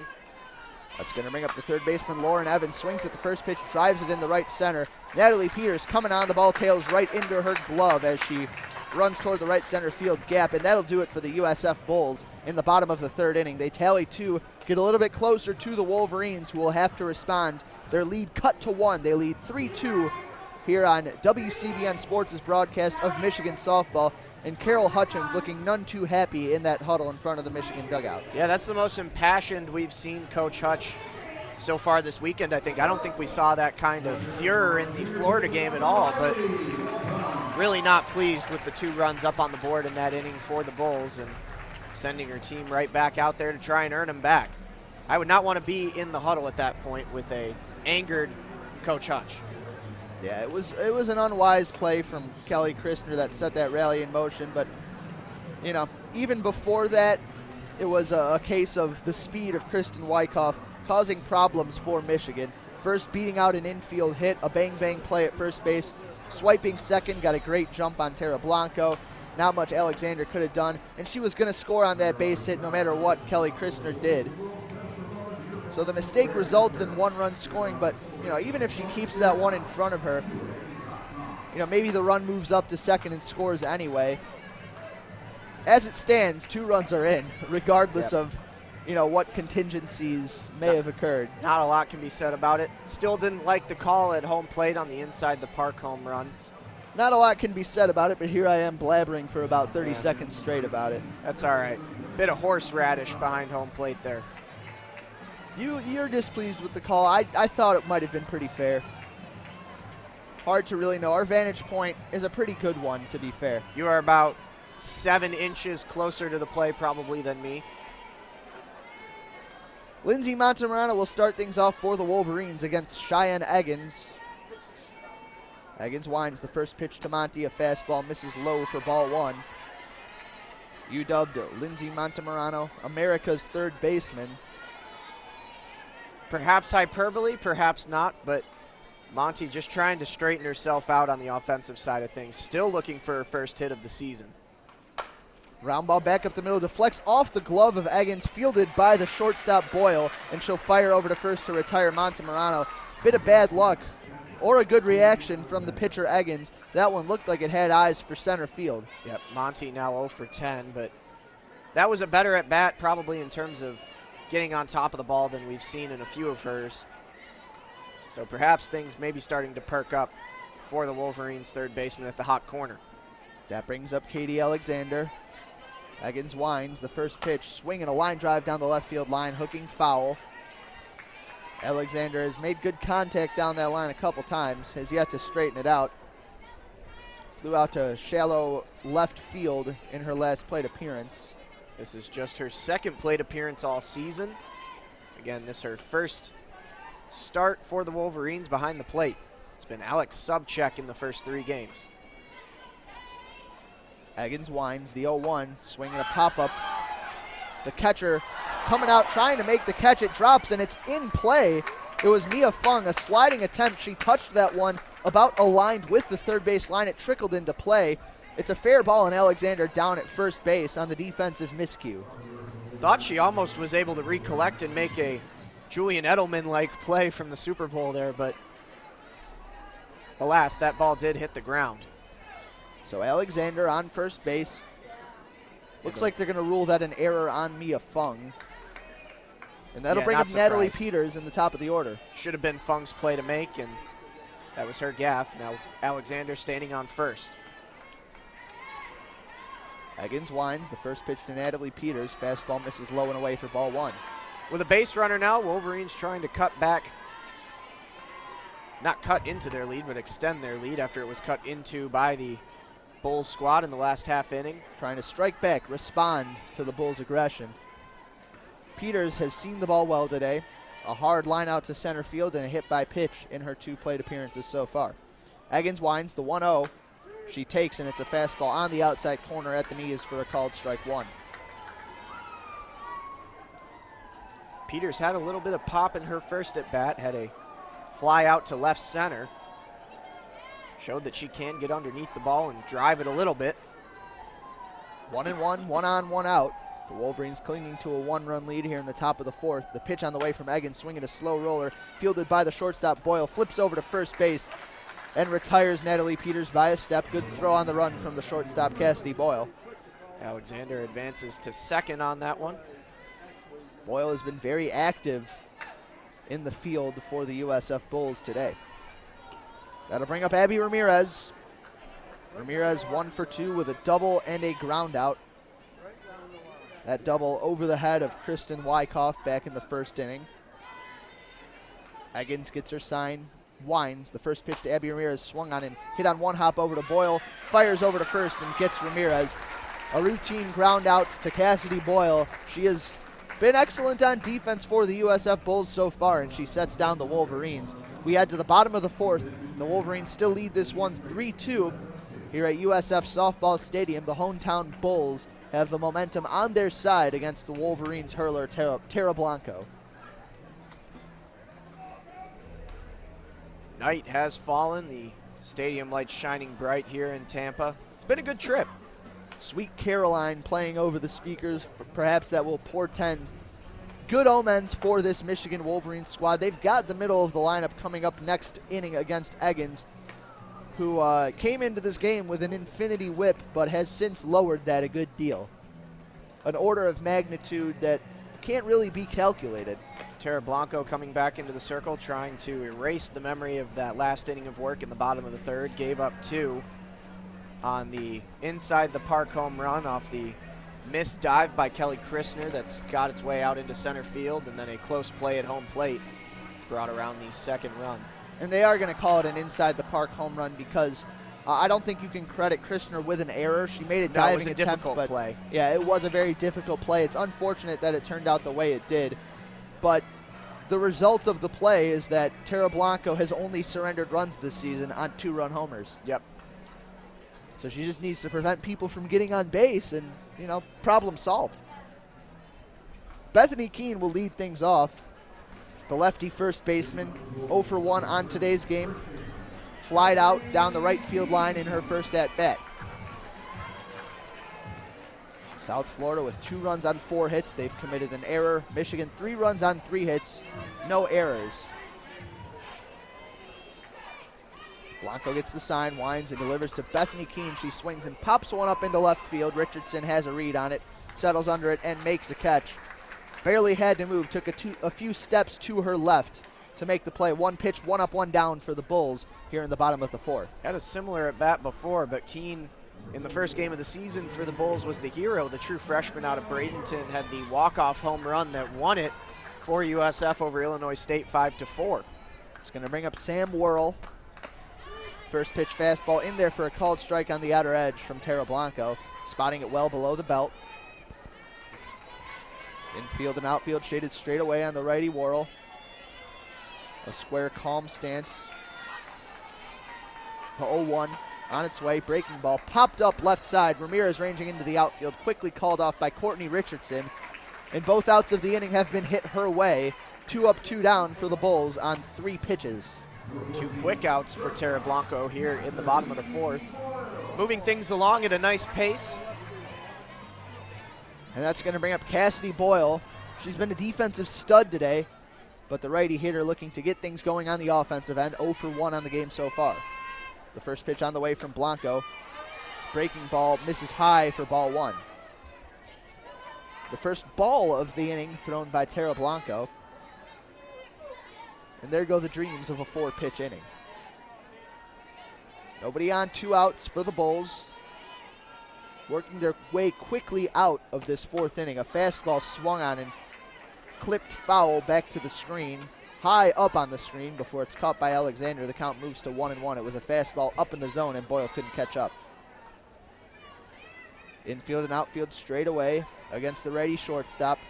Yet to record a hit in 2 at-bats this season. Blanco winds the 1-1. Breaking ball swung and chopped on 1 hop to third. Monty Fields collects herself and fires it across the diamond to Taylor Swearingen. And it's a very quick 1-2-3 inning for Tara Blanco. More of that, please. We head to the top of the 5th. Michigan still leading this one 3-2. Said more of that, please. And this game is going late, a lot later than expected. This was going to be a 5:30 start. Going on 8 o'clock now as we come to the top of the 5th inning, but progressing along with pace. Michigan will have a short turnaround, a quick night's sleep, and then up early for tomorrow's opening game of the morning against the St. John's Red Storm. The Johnnies out of New York got trapped by Winter Storm Nico in New York and had their schedule messed up. They weren't able to make it down to Tampa until yesterday, and all of their games being sandwiched between today and tomorrow. Some tough luck for the Johnnies. They competed with Florida through 5.5 innings, gave up a long ball to Alicia Ocasio in the 6th on the way to losing 5-2 to the Gators. They were able to rebound, however. The game before this one, they took on the Delaware Blue Hens. After Delaware took a 2-0 lead, St. John's scored 8 unanswered en route to an 8-2 victory over the Blue Hens. Yep, not too bad right there for St. John's. A young team that we'll be able to talk about a little bit more tomorrow morning. Kelly Christner leading things off for the Wolverines. Walked in her first plate appearance and bunted it, bunt pop out back to the pitcher, Hannah Parker, at the time. Instead of Parker, she will be facing a righty in Cheyenne Eggins, who looks in, winds, and delivers. The first pitch is a fastball. Looked to hit the target, but must have missed off the plate away for ball one. A fastball from Eggins trying to get ahead in the count. Instead, she is behind on Kelly Christner, hitting 3 for 9 on the season. Eggins winds, the 1-0, swinging a line drive down the left field line, tailing off the glove of the left fielder Wyckoff and into the corner. Christner rounds first, cruises into second, and heading to third on the errant throw. It's picked up by the first baseman, Keene, backing up the play, but Christner is into third with a leadoff double, moving to third on the error. Absolutely scalded that one. A play that Wyckoff probably should have made out in left field, but at the same time, Christner alert base running to take advantage. Well, I'll tell you, Morris, it was Devitt who should have been guarding second base to take that throw, but she ran clear past second. I realized that as Christner was coming around. Absolutely nobody home as that ball just rolls past the bag, and Christner able to advance to third. That'll bring up Tara Blanco, a runner on third, nobody out. The first pitch from Eggins, fastball misses low and in for ball one. Blanco has had a good offensive day so far, 1 for 1, an RBI single and a walk in her 2 plate appearances, looking to back herself up here. Eggins looks in and Blanco steps out, calling time and taking a practice cut.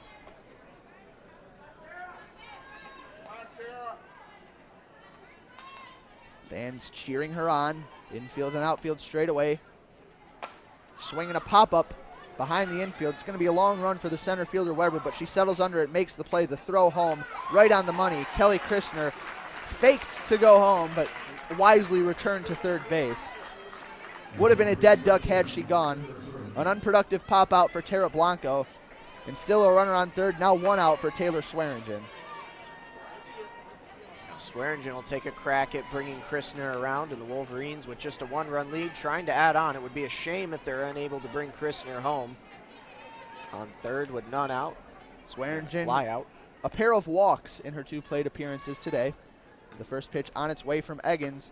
Breaking ball misses in the dirt for ball one. Good stop from catcher Mia Fung, who has looked very sure-handed behind the plate today for the Bulls. Swearingen, a .500 on-base percentage, yet to record a hit, however, in 3 at-bats. The 1-0 on its way. Fastball misses low and in. And yet again, pitchers don't seem to throw strikes to Taylor Swearingen. I guess they fear the fact that she hit some long foul balls earlier. Maybe just a small anomaly here early on. 2-0 the count.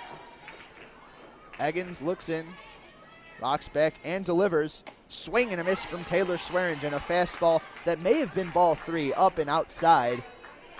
A hefty cut, Swearingen trying to drive home Christner from third base. The count now 2-1. Courtney Richardson, the sophomore, waiting on deck. Eggins looks in, winds, and delivers. Swing and a fly ball right center field. Should be deep enough to score the run. Julie Weber ranges over, makes the catch, throws on the run toward home plate. Plenty of power on the throw, but it was a bit up the line, and Kelly Christner scores on the sac fly from Taylor Swearingen. Job well done by Swearingen to get that ball out there enough to give Christner time to tag up and bring the run home. Wolverines back out to a 2-run lead at 4-2. Taylor Swearingen, up to bat 3 times, has yet to record an official at-bat in today's game. She's 0 for 0 with 2 walks and an RBI. That's going to bring up Courtney Richardson. Richardson 0 for 2 on the game today. The first pitch from Eggins, swinging a slow roller foul down the third base line.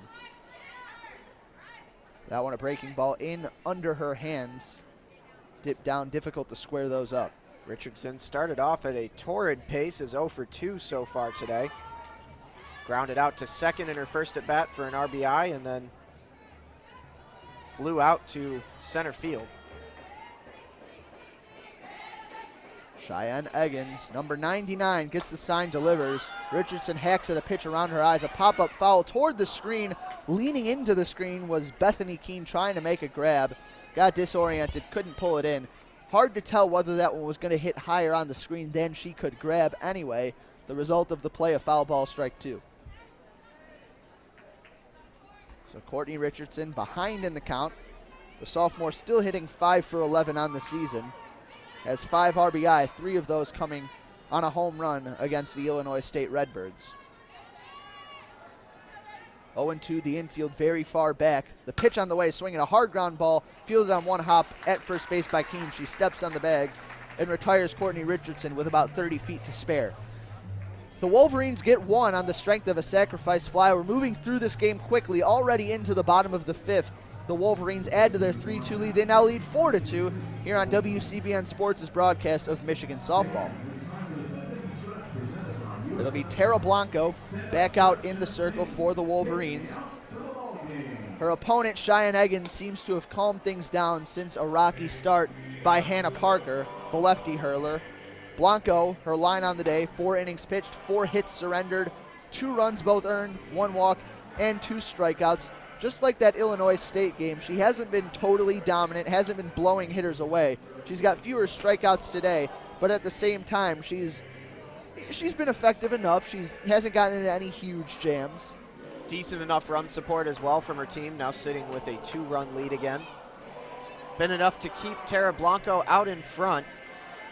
And obviously you can do pretty darn well with the Michigan offense sitting behind you on most days.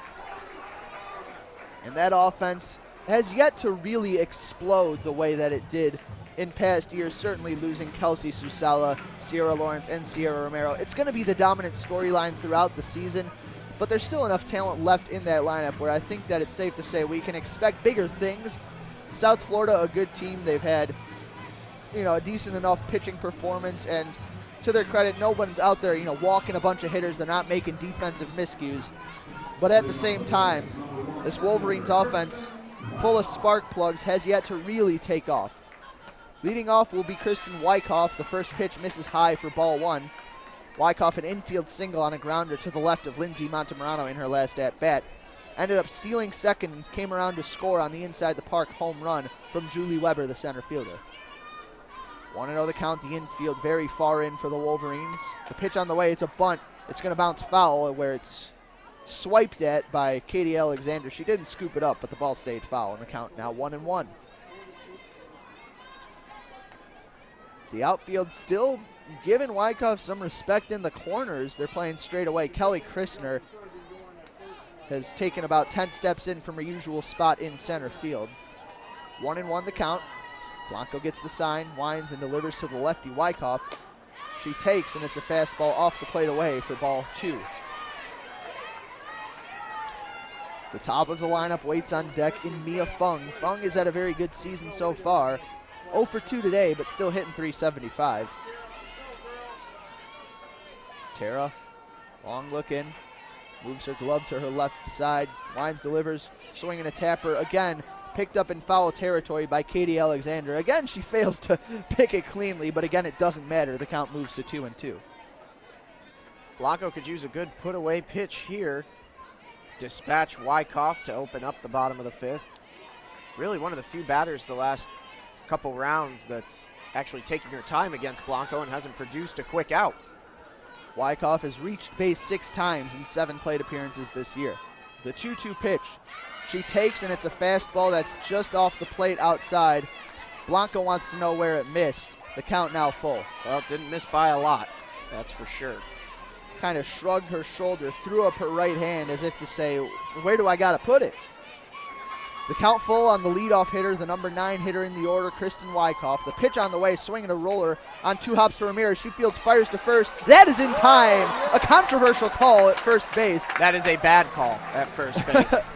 Hey, I'll give first base umpire Rick Tumblestone the benefit of the doubt, but head coach Ken Erickson is not going to do that. He is striding across from his spot at third base to share some pointed words with that ump. Yeah, that really was not a good call in my opinion. I think she at least had her foot on the bag. It seemed pretty clear cut to me from our vantage point, but maybe Tumblestone saw something a little bit different down at first.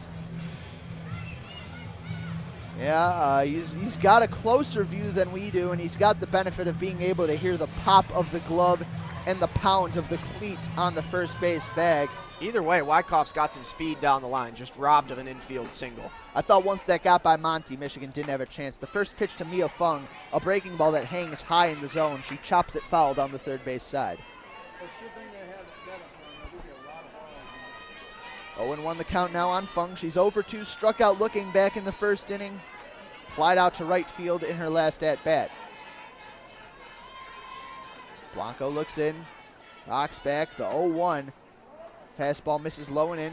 Ball pops out of the mid of Alexander and back to the backstop it goes. Doesn't matter, no one on base. The count now 1-1 on Mia Fung. Fung 0 for 2 today, 3 of 8 on the season. 3 hits, 3 RBI, 1 double, 2 singles, 2 walks and a strikeout. 1-1 the count. The pitch on the way. Fastball misses high and outside for ball 2. Nobody on, 1 out here in the bottom of the 5th inning. It's been a rapid game. I think both teams want to get out of here at this point. This is the second game of the day for both of them, if I'm not mistaken. Blanco looks in. The 2-1 on its way to Fung. Fastball, and that one is a called strike on the outside corner. The count moves to 2-2. Fung trying to get out of a funk here in this game, and Tara Blanco just trying to move it along here in the bottom of the 5th with 1 out. Blanco stepped off to the back of the mound now. Back on the rubber, the 2-2 on its way. Breaking ball misses in the dirt low. The count runs full on Mia Fung. It's been pretty clear through the first 2 appearances from Tara Blanco that she is still working on the mechanics of her arm as she grows into an ever improved pitching role. Some odd releases here and there, but nothing too wild. The full count pitch is driven deep into center field, turning Christner around. It settles at the base of the wall. Christner fires it and misses her cutoff, but the throw dropped by the second baseman Canfield. It almost worked to Michigan's advantage that she missed the cutoff as the ball bounced through to Canfield, and Fung took too wide of a turn around second base. If Canfield fielded that one cleanly, she could have applied the tag and gotten Fung. But as it stands, it popped out of her glove, and Fung slid back into second base with a 2-out double. Yep, the throw from Christner was right at the wall, right at 230, brought it in right past Abby Ramirez, and it squirted right underneath Fung's body as she was getting back to second. She took about 2 or 3 extra steps off of the bag, and had it been Canfield's ball to hold on to, would have been an out at second base. Looks a bit crestfallen out there at second base. Great job by Christner, really hustling back. She got turned a couple of ways, but didn't have a shot at that fly ball. It was absolutely crushed over her head. Aston Donovan at the plate. Checks her swing, pulls it back. It's a ball, a breaking ball that misses high. Fung threatening from second base. Stealing third really wouldn't gain her much in this position, only she would score on an infield hit. Donovan had a single back in the first into right field. 1-0 the count. Pitch on the way, swinging a slow roller toward first. Fielded by Swearingen off the ground. Steps on the bag at first, and that's the 2nd out of the inning. I think I mistakenly said that Fung hit a 2-out double. It was only a 1-out double. The runner moves over to third base. I am an idiot, and that's going to bring up Julie Weber, the center fielder, with 2 outs and a runner on third. For once, it was not the scoreboard, but me who messed up. I lost track of the outs. That's all right. So now 2 outs. Julie Weber, the lefty, at the plate. Runner on third. Blanco winds and delivers. Fastball up and in. It plunks Weber on her arm, and that one's got to sting just a little bit. A lot of velocity on that from Tara Blanco, and you could tell from the moment it left her arm it was an errant throw. Yeah, 68 on the gun. That'll leave a nice little mark on the shoulder of Weber. But the inning continues with 2 outs for USF. Runners at the corners now with Devitt coming to the plate, who really has been pretty good so far today. Drew a walk in her first appearance and had a single in her last in the 3rd. A ground ball through the left side. The first pitch on its way to Devitt. Fastball misses high for ball 1. Runners at the corners. 2 outs for the Bulls. They trail by 2 runs here in the bottom of the 5th inning. Blanco trying to work her way out of a jam. Lindsay Devitt hits from the right side. A slightly open stance, holds the bat 45 degrees above her right shoulder, steps back in. The 1-0 pitch is grounded on one hop over to Montemurano. She fires across to Swearingen, and that'll do it for the Bulls in the bottom of the 5th inning. A couple runners reach. Mia Fung put a charge into one, but in the end, the result is a scoreless frame for the Bulls. We head to the top of the 6th. Michigan leading this one 4-2 here on WCBN Sports' coverage of Michigan softball. It's been a long day, but a fun one. Morris, I think the last time we did this was the Big Ten Championship in State College, Pennsylvania this past, May at this point. This still doesn't compare to that. Yeah, that was a 17-hour day at the ballpark start to finish. That championship game with the Wolverines in Minnesota delayed by, I think, 2 or 3 separate rain delays in the games leading up to it. Then the game itself, once it got underway, Michigan and Minnesota went into 10 innings before the Gophers were able to take home the tournament championship over Michigan. Much like today, Sarah Groenewegen for the Minnesota Golden Gophers went the full distance in an extra inning game. Yeah, she's really good. An absolute workhorse. She's back with them this season. And unlike Betsa, Groenewegen does it at the plate too. Probably the best pitcher and hitter on her team, and the best combination of the two in the Big Ten, you could say. A few other Big Ten scores that are available on NCAA.com. A lot of the tournament scores not posted on the big NCAA website. Some of them that are. Michigan State beating North Carolina State 6-4. That's a team that Michigan will see next weekend in Raleigh for the ACC Big Ten Challenge. They play NC State twice and Notre Dame twice. Leo Blavin and Dalton Pataki will be there for WCBN Sports on those calls. Illinois beating North Carolina, walloping North Carolina 13-0, and then improving to 4-0 on the season against the Georgia Tech Yellow Jackets 4-2, the first time Illinois has started off the season 4-0 in a few years. And then the Nebraska Cornhuskers falling to the Washington Huskies 7-5. That's a good result for them, though. Washington has long been a softball powerhouse. A good program, yep, on that West Coast. And Nebraska's certainly a team on the rise in the Big Ten. Those are the only scores available for the Big Ten today, but we'll see if we can find anything else for you on some of these other breaks. Penn State's getting creamed by LSU, I can tell you that much. Meanwhile, back here, the first pitch to Faith Canfield is a big cut and a miss, a fastball up above the zone. Canfield chased, came up empty. Canfield 0 for 2 on the game today, 2 for 11 on the season. The infield on the grass up the middle against the righty slugger. The 0-1 pitch, a fastball misses high for ball 1. Both infielders shaded back and not up the middle or toward their respective holes, about straight away in their horizontal alignment. The outfield deep on the righty Canfield. The 1-1 on its way from Eggins, swinging a hard line drive past a diving Boyle and into left field. 2 hops to the left fielder Wyckoff. A hot shot for Canfield leads off the inning with a base hit for the Wolverines. And that's going to bring up Lindsay Montemurano. Yeah, that was a hot shot off the bat of Canfield. Way to start off this top of the 6th for the Wolverines. Trying to extend upon this lead, and now Lindsay Montemurano had a good knock at it in her last at bat. It was knocked down off the glove of Eggins, and the putout was made by Boyle, trying to expand on what she's trying to build. Montemurano, a calm stance, little bend at the knees, toward the front of the box, squares to bunt. I think she pulled it back as the pitch missed high and outside for ball 1. She did. 0 for 10 at the plate so far for Monty. 1 walk, 3 Ks. I never really like the sack bunt when it's just moving a runner from first to second, but at this point they're trying to get Monty to see the ball a bit better. She's struggling at the plate, trying to set the table now for Katie Alexander. The 1-0 on its way, she squares to bunt again, pops it up, and it's going to be caught by the first baseman, Bethany Keene, charging in. It's been a nightmarish tournament so far for Lindsay Montemurano. Yeah, the woes continue, and maybe after tomorrow's game against St. John's, it'll be a good week of practice in Ann Arbor for Montemurano before heading down to Raleigh, and some time to figure out what's gone on this weekend. It's just really not been there for her. At least she's been brilliant as usual on the defensive end. Absolutely. That will never change. First pitch on its way to Katie Alexander. Big cut and a foul back to the screen. Alexander, the sophomore catcher, 1 for 2 on the game today. Reached base on a pop-up in front of home plate that catcher Mia Fung dove at but could not corral. Little blooper, but it counts in the scorebook all the same. Behind in the count, 0-1 to Cheyenne Eggins. Eggins winds, delivers.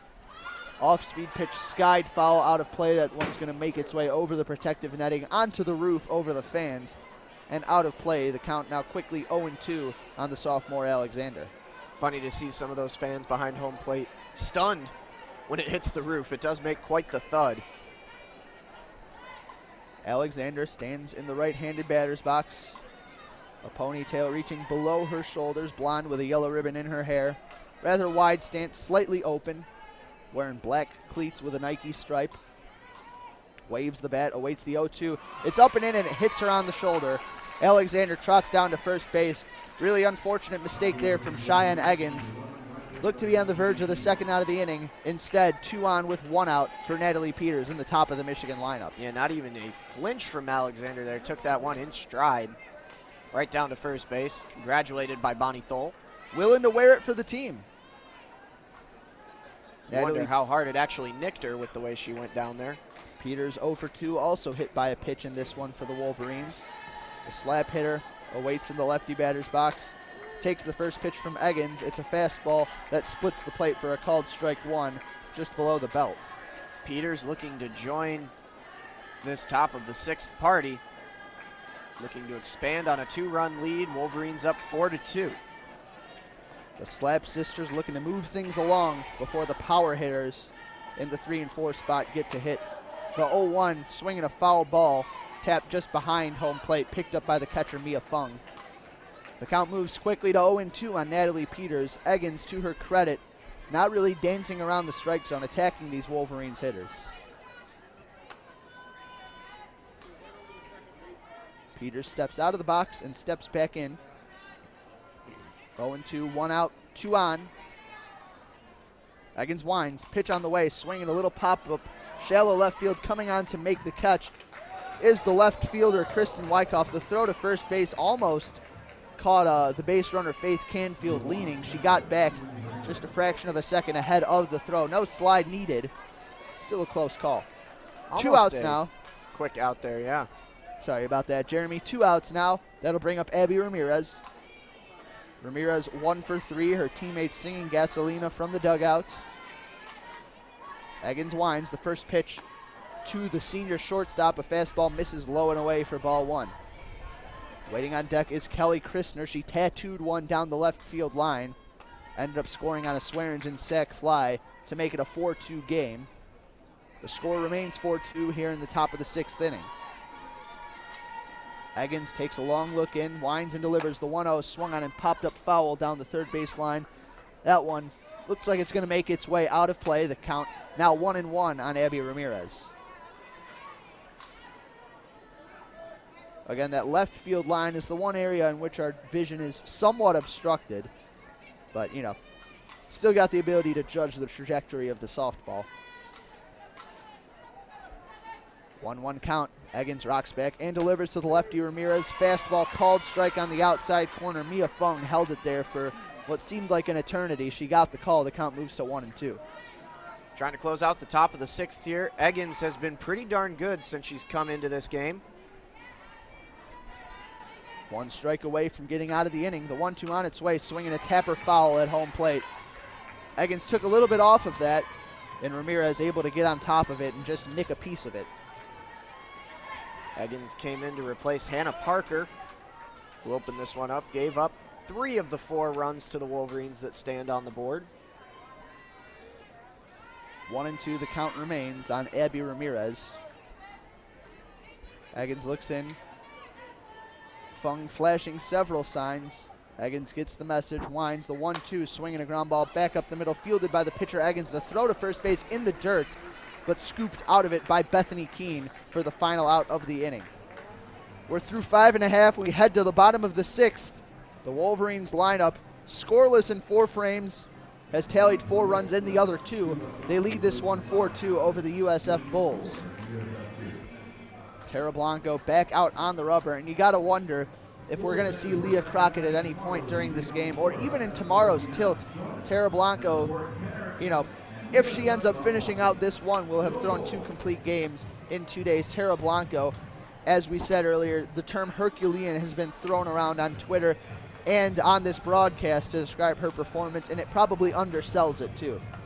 You know, I don't think the odds are all that bad that maybe even some small chance you see Megan Betza tomorrow. I know it was a huge game, but when you're taking on that one role in the rotation and you're looking to assume a bigger responsibility, it's not out of the question. I don't know, Mo. Well, we'll see one way or another. Still got potentially a good bit of softball left to play here today. Tara Blanco has been effective. Not much more or less than that. 5 innings pitched, 5 hits surrendered, 1 walk, 2 earned runs, 2 strikeouts. She's danced in and out of trouble today. The only run she gave up came on a 2-run inside the park home run. Arguably a close call at the plate that should have gone in favor of the Wolverines, went against them, but that kind of thing tends to balance itself out over the course of the game. Leading things off, Lauren Evans, the third baseman. The righty is 0 for 2 on the game today. Wearing number 10, she's got the white long sleeves, the white undergarments, white batting gloves with gold trim, an open low crouch stance near the front of the box, now straightens it out. First pitch from Blanco, fastball. That's a called strike on the outside edge. Good spot, good speed from Tara Blanco to start off this 6th inning. She looked totally unbowed. Unlike Betza, Blanco only at 73 pitches here in this bottom of the 6th inning. Yeah, a lot of these USF batters have been eager at the plate and have produced quick outs. The 0-1 fastball, that one's in there at the knees on the inner half. 0-2, Blanco quickly ahead in the count. Blanco's got a bevy of off-speed pitches in her arsenal, can really force the fastball to cut both ways as well. Something it's hard to see from up here. 0-2, pitch on the way, swinging a pop-up foul down the first base line. Long run for Taylor Swearingen, and it's going to bounce off the base of the fence in front of the USF dugout. It was in play. Swearingen did have a shot at it, but it would have been a phenomenal play, and a very risky one at that. So the count remains 0-2. Lauren Evans fighting to stay alive. She's 1 for 7 on the season. Blanco looks in, gets the sign, winds. The 0-2 on its way. Fastball misses high and outside for ball 1. Blanco with a lot of room to work after getting ahead in the count 0-2. Can fish around, see if Evans will come with her. The infield shaded back on the righty Evans. Canfield near the grass, the outfield straight away. The 1-2 on its way, fastball, or rather a hard breaker. Hard to tell which. Either way, it's off the plate away for ball 2. A close pitch, and you know, Alexander's got hard hands behind the plate. That's the way I would describe it. When she catches the ball, her mitt doesn't really move much, and I think it's probably more effective for framing pitches. The 2-2 on its way, swinging a hot shot up the middle. It's a ground ball base hit into center field for Lauren Evans. Well, that's what the doctor ordered for the Bulls to open up the bottom of the 6th here, down 2 runs. They need some base runners, and they needed them quickly. Evans happy to oblige. But as I was saying, I've been impressed with how steady Alexander has been behind the plate so far today. Evans on with a leadoff single. Switch out of the softballs for Tara Blanco. Didn't like that one. It gave up a hit, so she'll get rid of it. Bethany Keene, the first baseman at the plate for the green and gold, has shown to have a flair for the dramatic. Her team down 2. She represents the tying run here with no outs in the bottom of the 6th inning. Tara Blanco again working with runners on. The pitch on the way. Fastball misses outside for ball 1. Michigan on the game, 1 for 12 with runners on base, 1 for 9 with runners in scoring position. On the other end, USF 1 for 6 with runners on and 1 for 3 with runners in scoring position. Yeah, none of that's all that great, especially on the Michigan side. The 1-0 on its way, swinging a pop-up. Blanco calls for it and will make the catch out of the circle. Quick reactions from the pitcher. Good fielding position out of her windup in rotation. And she records the first out of the frame. Maybe we'll see a pinch hitter here. Yeah, there's been a serious lack of timely hitting today. Head coach Erickson talking to home plate umpire Steve Haney. Originally slated to hit was the designated player Sam Worrell. She was a righty. She still is a righty, but she's not hitting. Instead, coming into the game, it's Cassandra Moeller out of Fredericksburg, Virginia, a senior who plays third base and catches. Hits from the left side, maybe a better matchup against the righty Blanco. Stretches the bat high above her head. Settles into that lefty batter's box. Feet pretty close together, bend in the knees. The pitch on the way, swinging a line drive foul down the first base line. Her hobbies include volleyball, soccer, shopping, and jet skiing, Mo. All of them sound pretty viable down here in sunny Tampa, Florida. Well, sunny being a word to describe it most of the time during the day. Not so right now. Cool breeze blowing, dark sky above. The 0-1 pitch misses low. A fastball from Blanco didn't find the zone. The count moves to 1-1 on Cassandra Moeller. Moeller does stand near the back of the batter's box. Slightly open stance. Rests the bat on her left shoulder. Waits, the 1-1 on its way. Swinging a fly ball right field. That one is trouble. She put a charge into this one, and it's gone. A pinch hit, two-run bomb. The game is tied here in the bottom of the sixth inning. Cassandra Moeller has done it for the home team. And Tara Blanco, yet again, victim to the two-run home run. All the runs that Tara Blanco has given up have been two-run home runs, Mo. How about that? Another one ties the game. And now, all the momentum has swung in the favor of the hometown Bulls. It was a game that had really seemed sluggish and had been drawing to a close with Michigan up 4-2. No longer. There's a lot more on the line now. Well, while there hasn't been much timely hitting on either side, Michigan has finally been made to pay for their inability with runners on base. Cassidy Boyle, the shortstop, at the plate now. Blanco winds, rocks back, delivers. The first pitch is a breaking ball that misses well high and out of the zone. Well, Tara Blanco needs to settle in now and get the last two outs here of the inning and give her offense an opportunity in the top of the seventh to get back on top. Boyle 0 for 2 on the game today.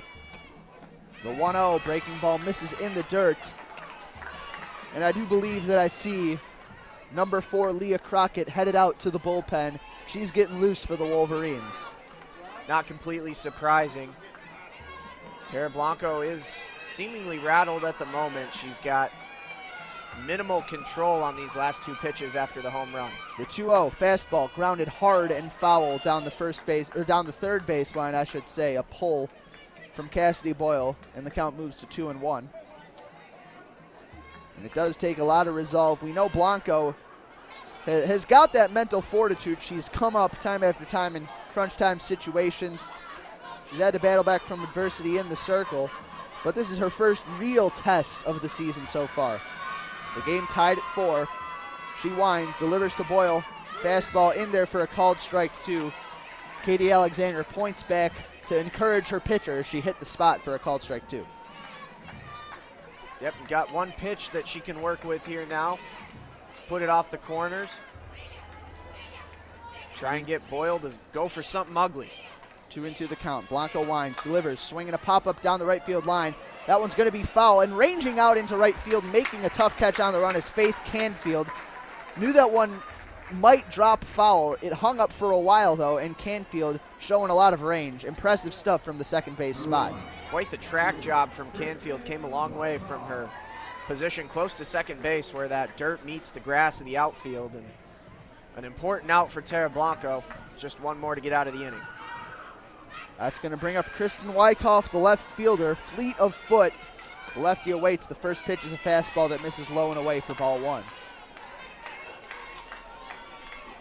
The last thing the Wolverines are looking forward to, I think, Mo, is extra innings after a very long first game of the day. This is the first game of the day, though, for South Florida, so they might welcome it. Seems like the longer the game goes, the more it works in their favor. The 1-0 swing and a line drive back up the middle.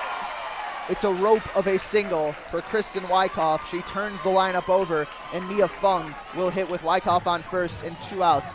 You got to wonder if Katie Alexander is going to be as effective at holding the runner at first base. We know that Wyckoff is a threat to go. Got a ton of speed there. Hutch has not moved off of her seat in the dugout. She's going to put her trust in Tara Blanco to finish this inning up. Crockett, a righty, is warming up still. First pitch on the way to Mia Fung. Fastball, runner goes. The throw down to second is not in time. It's a stolen base for Kristen Wyckoff. The pitch called a ball. 1-0 the count. The go-ahead run in scoring position now for the Bulls. A lot of energy down in that USF dugout now. Game is closed up at 4-all. Jennifer Brundage asking for what the call was, ball or strike at home plate from Steve Haney. He shows that it was a ball, and she waves a hand at him dismissively. The count 1-0 on Mia Fung. The catcher hit a long double her last plate appearance. The 1-0 breaking ball misses low for ball 2. And now Carol Hutchins heading out to the circle. Gonna share some words with her hurler, Tara Blanco. Don't think she's seen enough yet. Maybe she has. Looks to be just a conversation and not a pitching change yet. Doesn't look too genial right now. Whatever words of encouragement she is sharing, they are stern. At least that's the impression that I'm getting right now. Just got to tell her if she doesn't get her pitches under control, then she might not see the end of this inning. Might make her walk home? Probably not. It's a long way. They're going to need her bat at the very least. Blanco has been very serviceable for the Wolverines today. Well deserving of not only the ride home, but give her a piece of cake afterwards, too, for the effort put in today. I'm going for a piece of cake when we get back, personally. I'm going for a pillow. Yeah, that too. 2-0 the count. Blanco gets a word of encouragement from her infielders. Winds and promptly delivers a breaking ball in the dirt for ball 3 to Mia Fung. First base is open.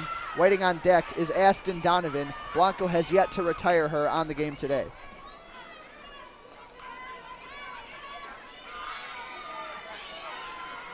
Things have gotten tense here for the Wolverines. The 3-0 pitch on the way to Fung.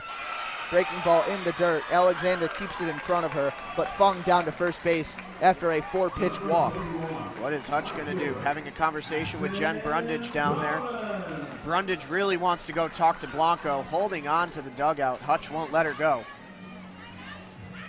And I think that's actually Megan Betza that she's talking with. Brundage is actually on the top step of the dugout and is yelling instructions to her defense. She must have just switched spots with Jen Brundage. That was her seat a minute ago. So it's Aston Donovan at the plate. Blanco winds the first pitch, fastball. That one just misses off the plate away for ball 1. Donovan had a single back in the first inning, a sacrifice bunt back in the third, and I guess another sacrifice bunt in the 5th inning. Hard to tell exactly what the scorekeeping signifies. The 1-0 on the way to Donovan. Fastball, that one a called strike on the outer edge. The count 1-1 on Aston Donovan. Needed that strike. Blanco was having a hard time finding the zone with 5 straight balls before that pitch. The Wolverines do have the middle of their order coming up in the top of the 7th.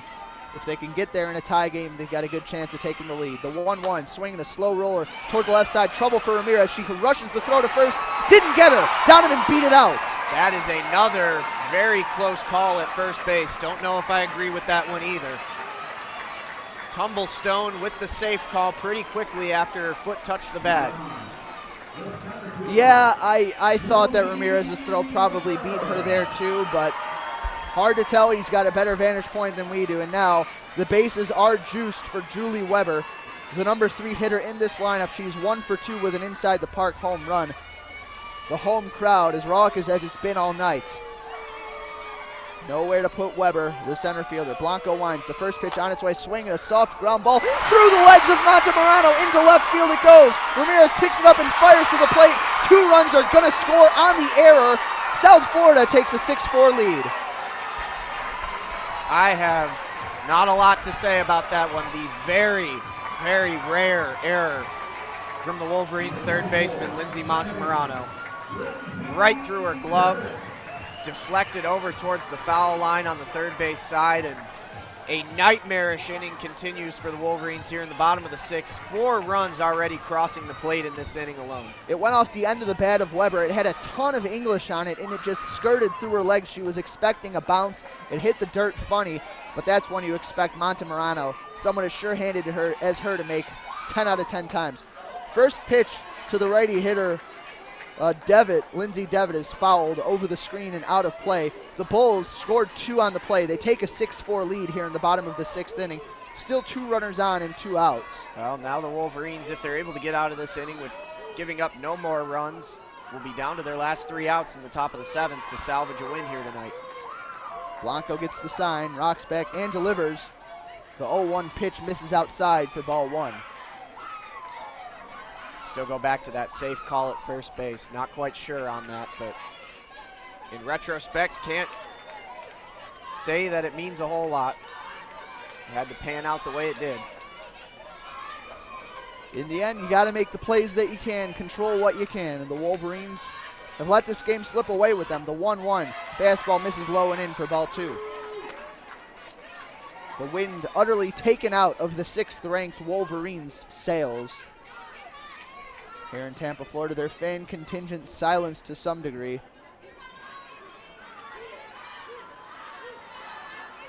The count 2-1. Blanco looks in, gets the sign. She has battled this inning.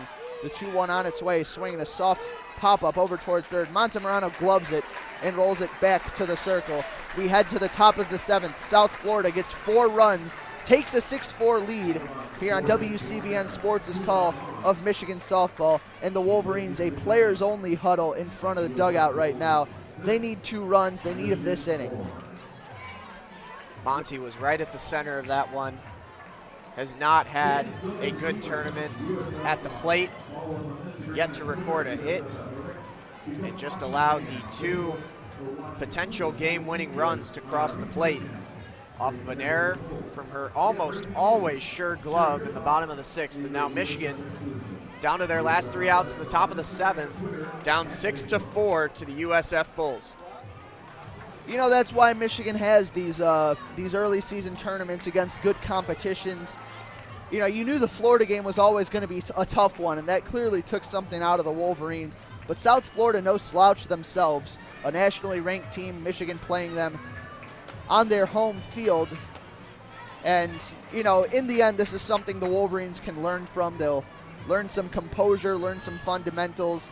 Hopefully, you know, that is the hope.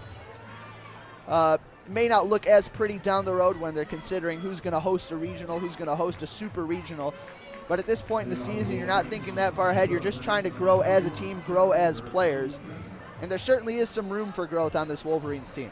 Luckily, Michigan has the heart of the order coming up. 3, 4, 5, Christner, Blanco, Swearingen. All have been pretty okay at the plate so far today.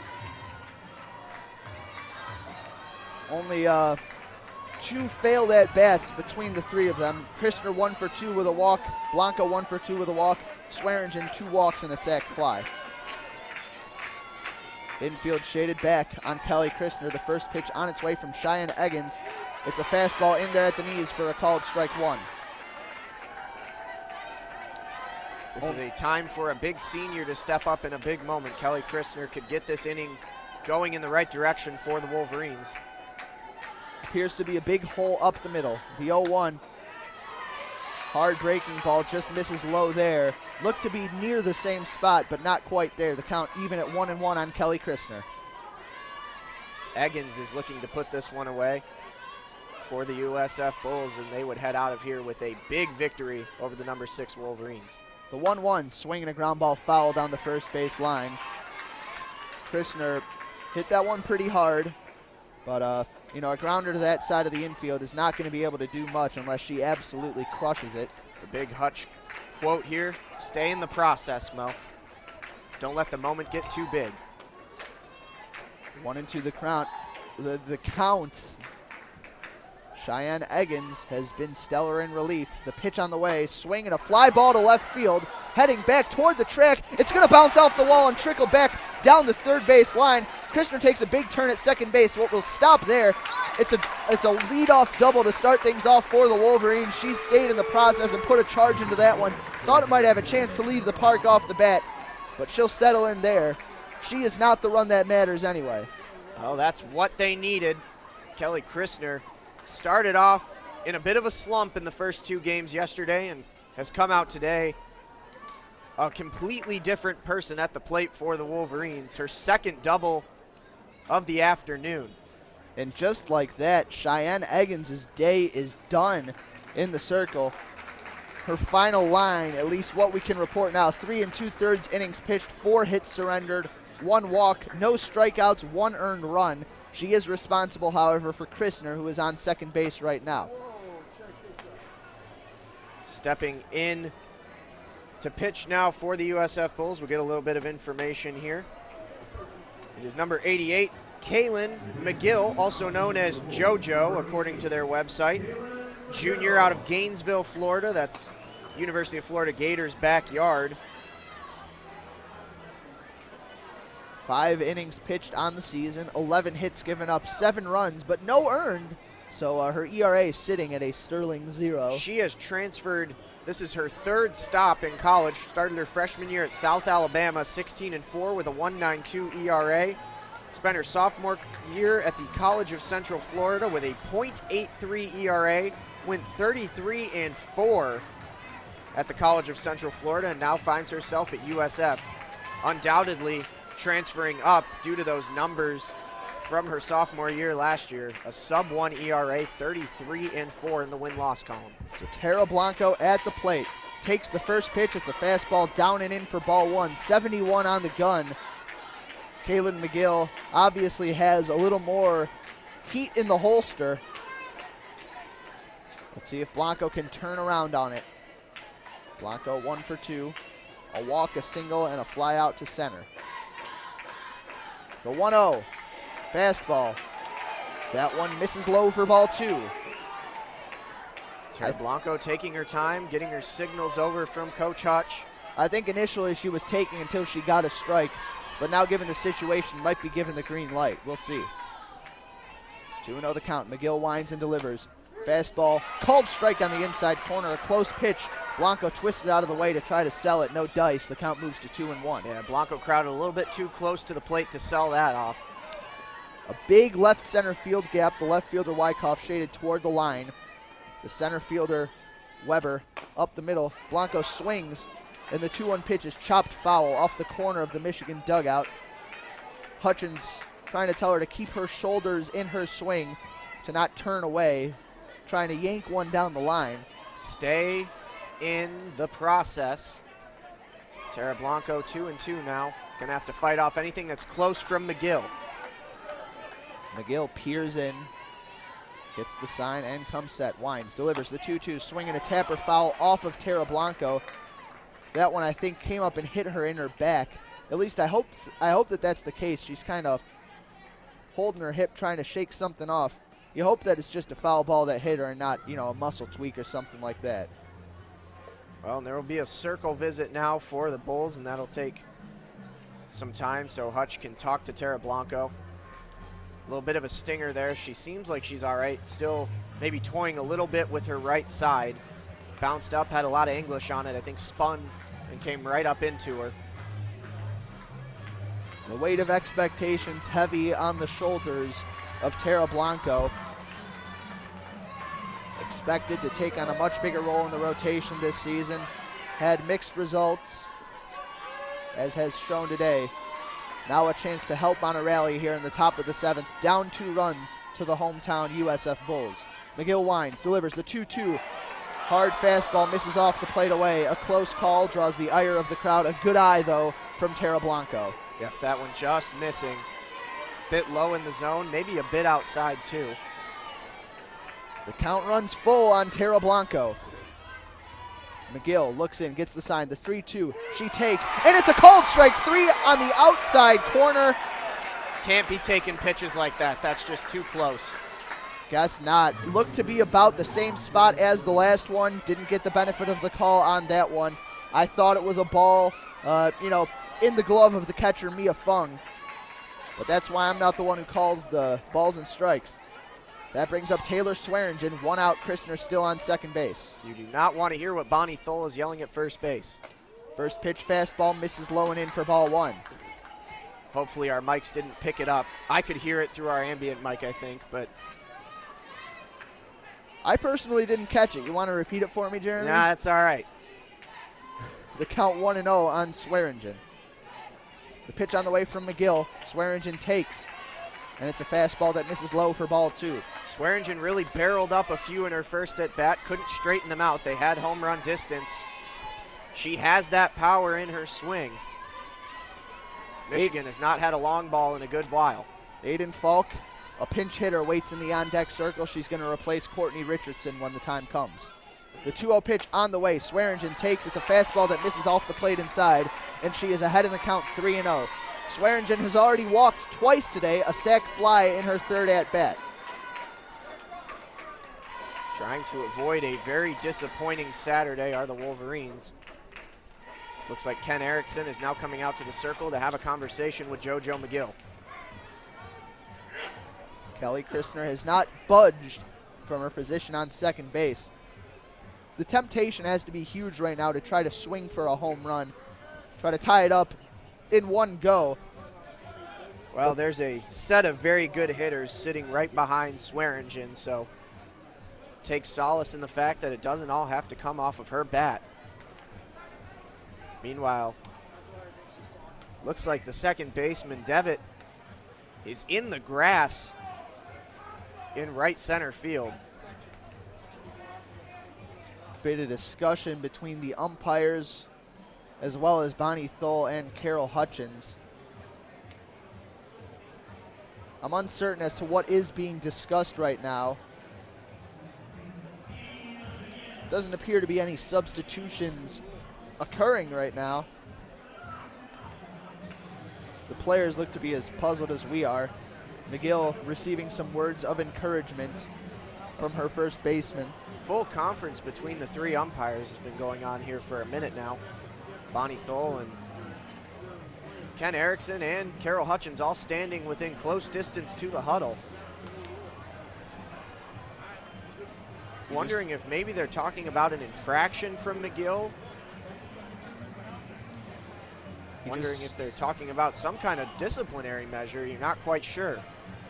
Gotta wonder how the tenor of this inning would have changed had Tara Blanco's called strike 3, been seen as a ball 4, because it really was a sort of borderline pitch. You could detect the microsecond that it took for Mia Fung to pull that ball back on the outer edge. A good frame job, of course. Easy to see it as such after the fact, given that she got the strike call. So right now it looks like Carol Hutchins is going to get an explanation from her home plate umpire. On something. Still don't know what's going on. Ken Erickson has retreated back to his dugout. Bonnie Thole yelling at the two umpires. Carol Hutchins making some kind of impassioned case.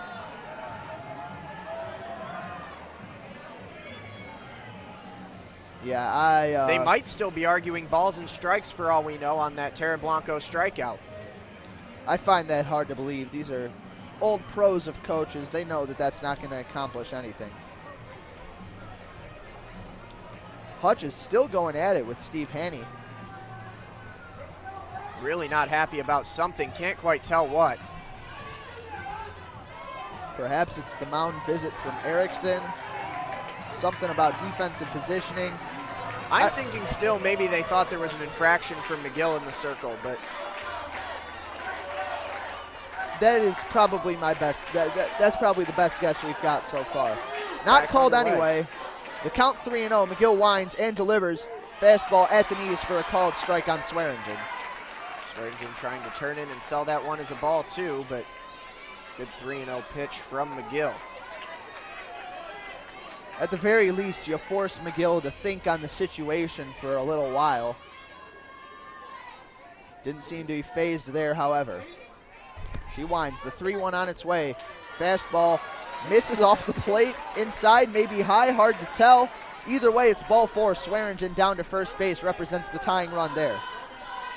And now Aiden Falk, the pinch hitter, ready to go up to the plate in place of Courtney Richardson. Aiden Falk, the lefty, didn't have her best game against the Florida Gators, ended up striking out with the go-ahead, what would have been the winning run on third in the bottom of the 9th inning. Something that we forgot, Morris, a clarification on that umpire conference just a minute ago. It was 2 visits to the same pitcher in the same inning from Ken Erickson, which would lead to an immediate ejection for JoJo McGill, if I understand that right.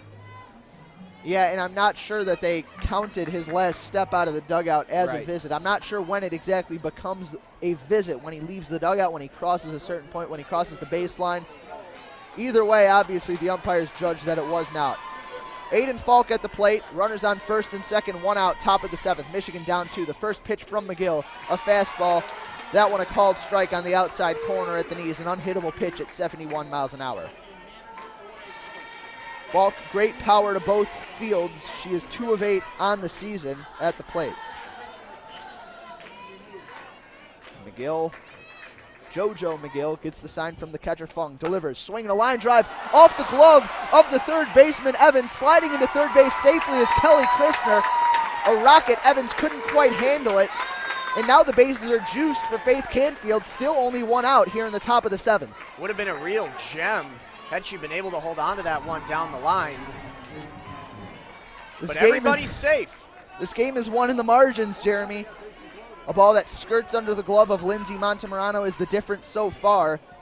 But USF has had a couple of balls tip off of the gloves of their defenders, and now a pinch runner down at first base for Aiden Falk. To her credit, came in cold as a pinch hitter and made great contact on a pitch off the plate away. And now Nikki Wald bringing some speed to the base paths down at first. So as it stands, Wald is at first, Swearingen is at second, Christner is at third, Canfield in the box, Michigan down 2 runs, 1 out here in the top of the 7th.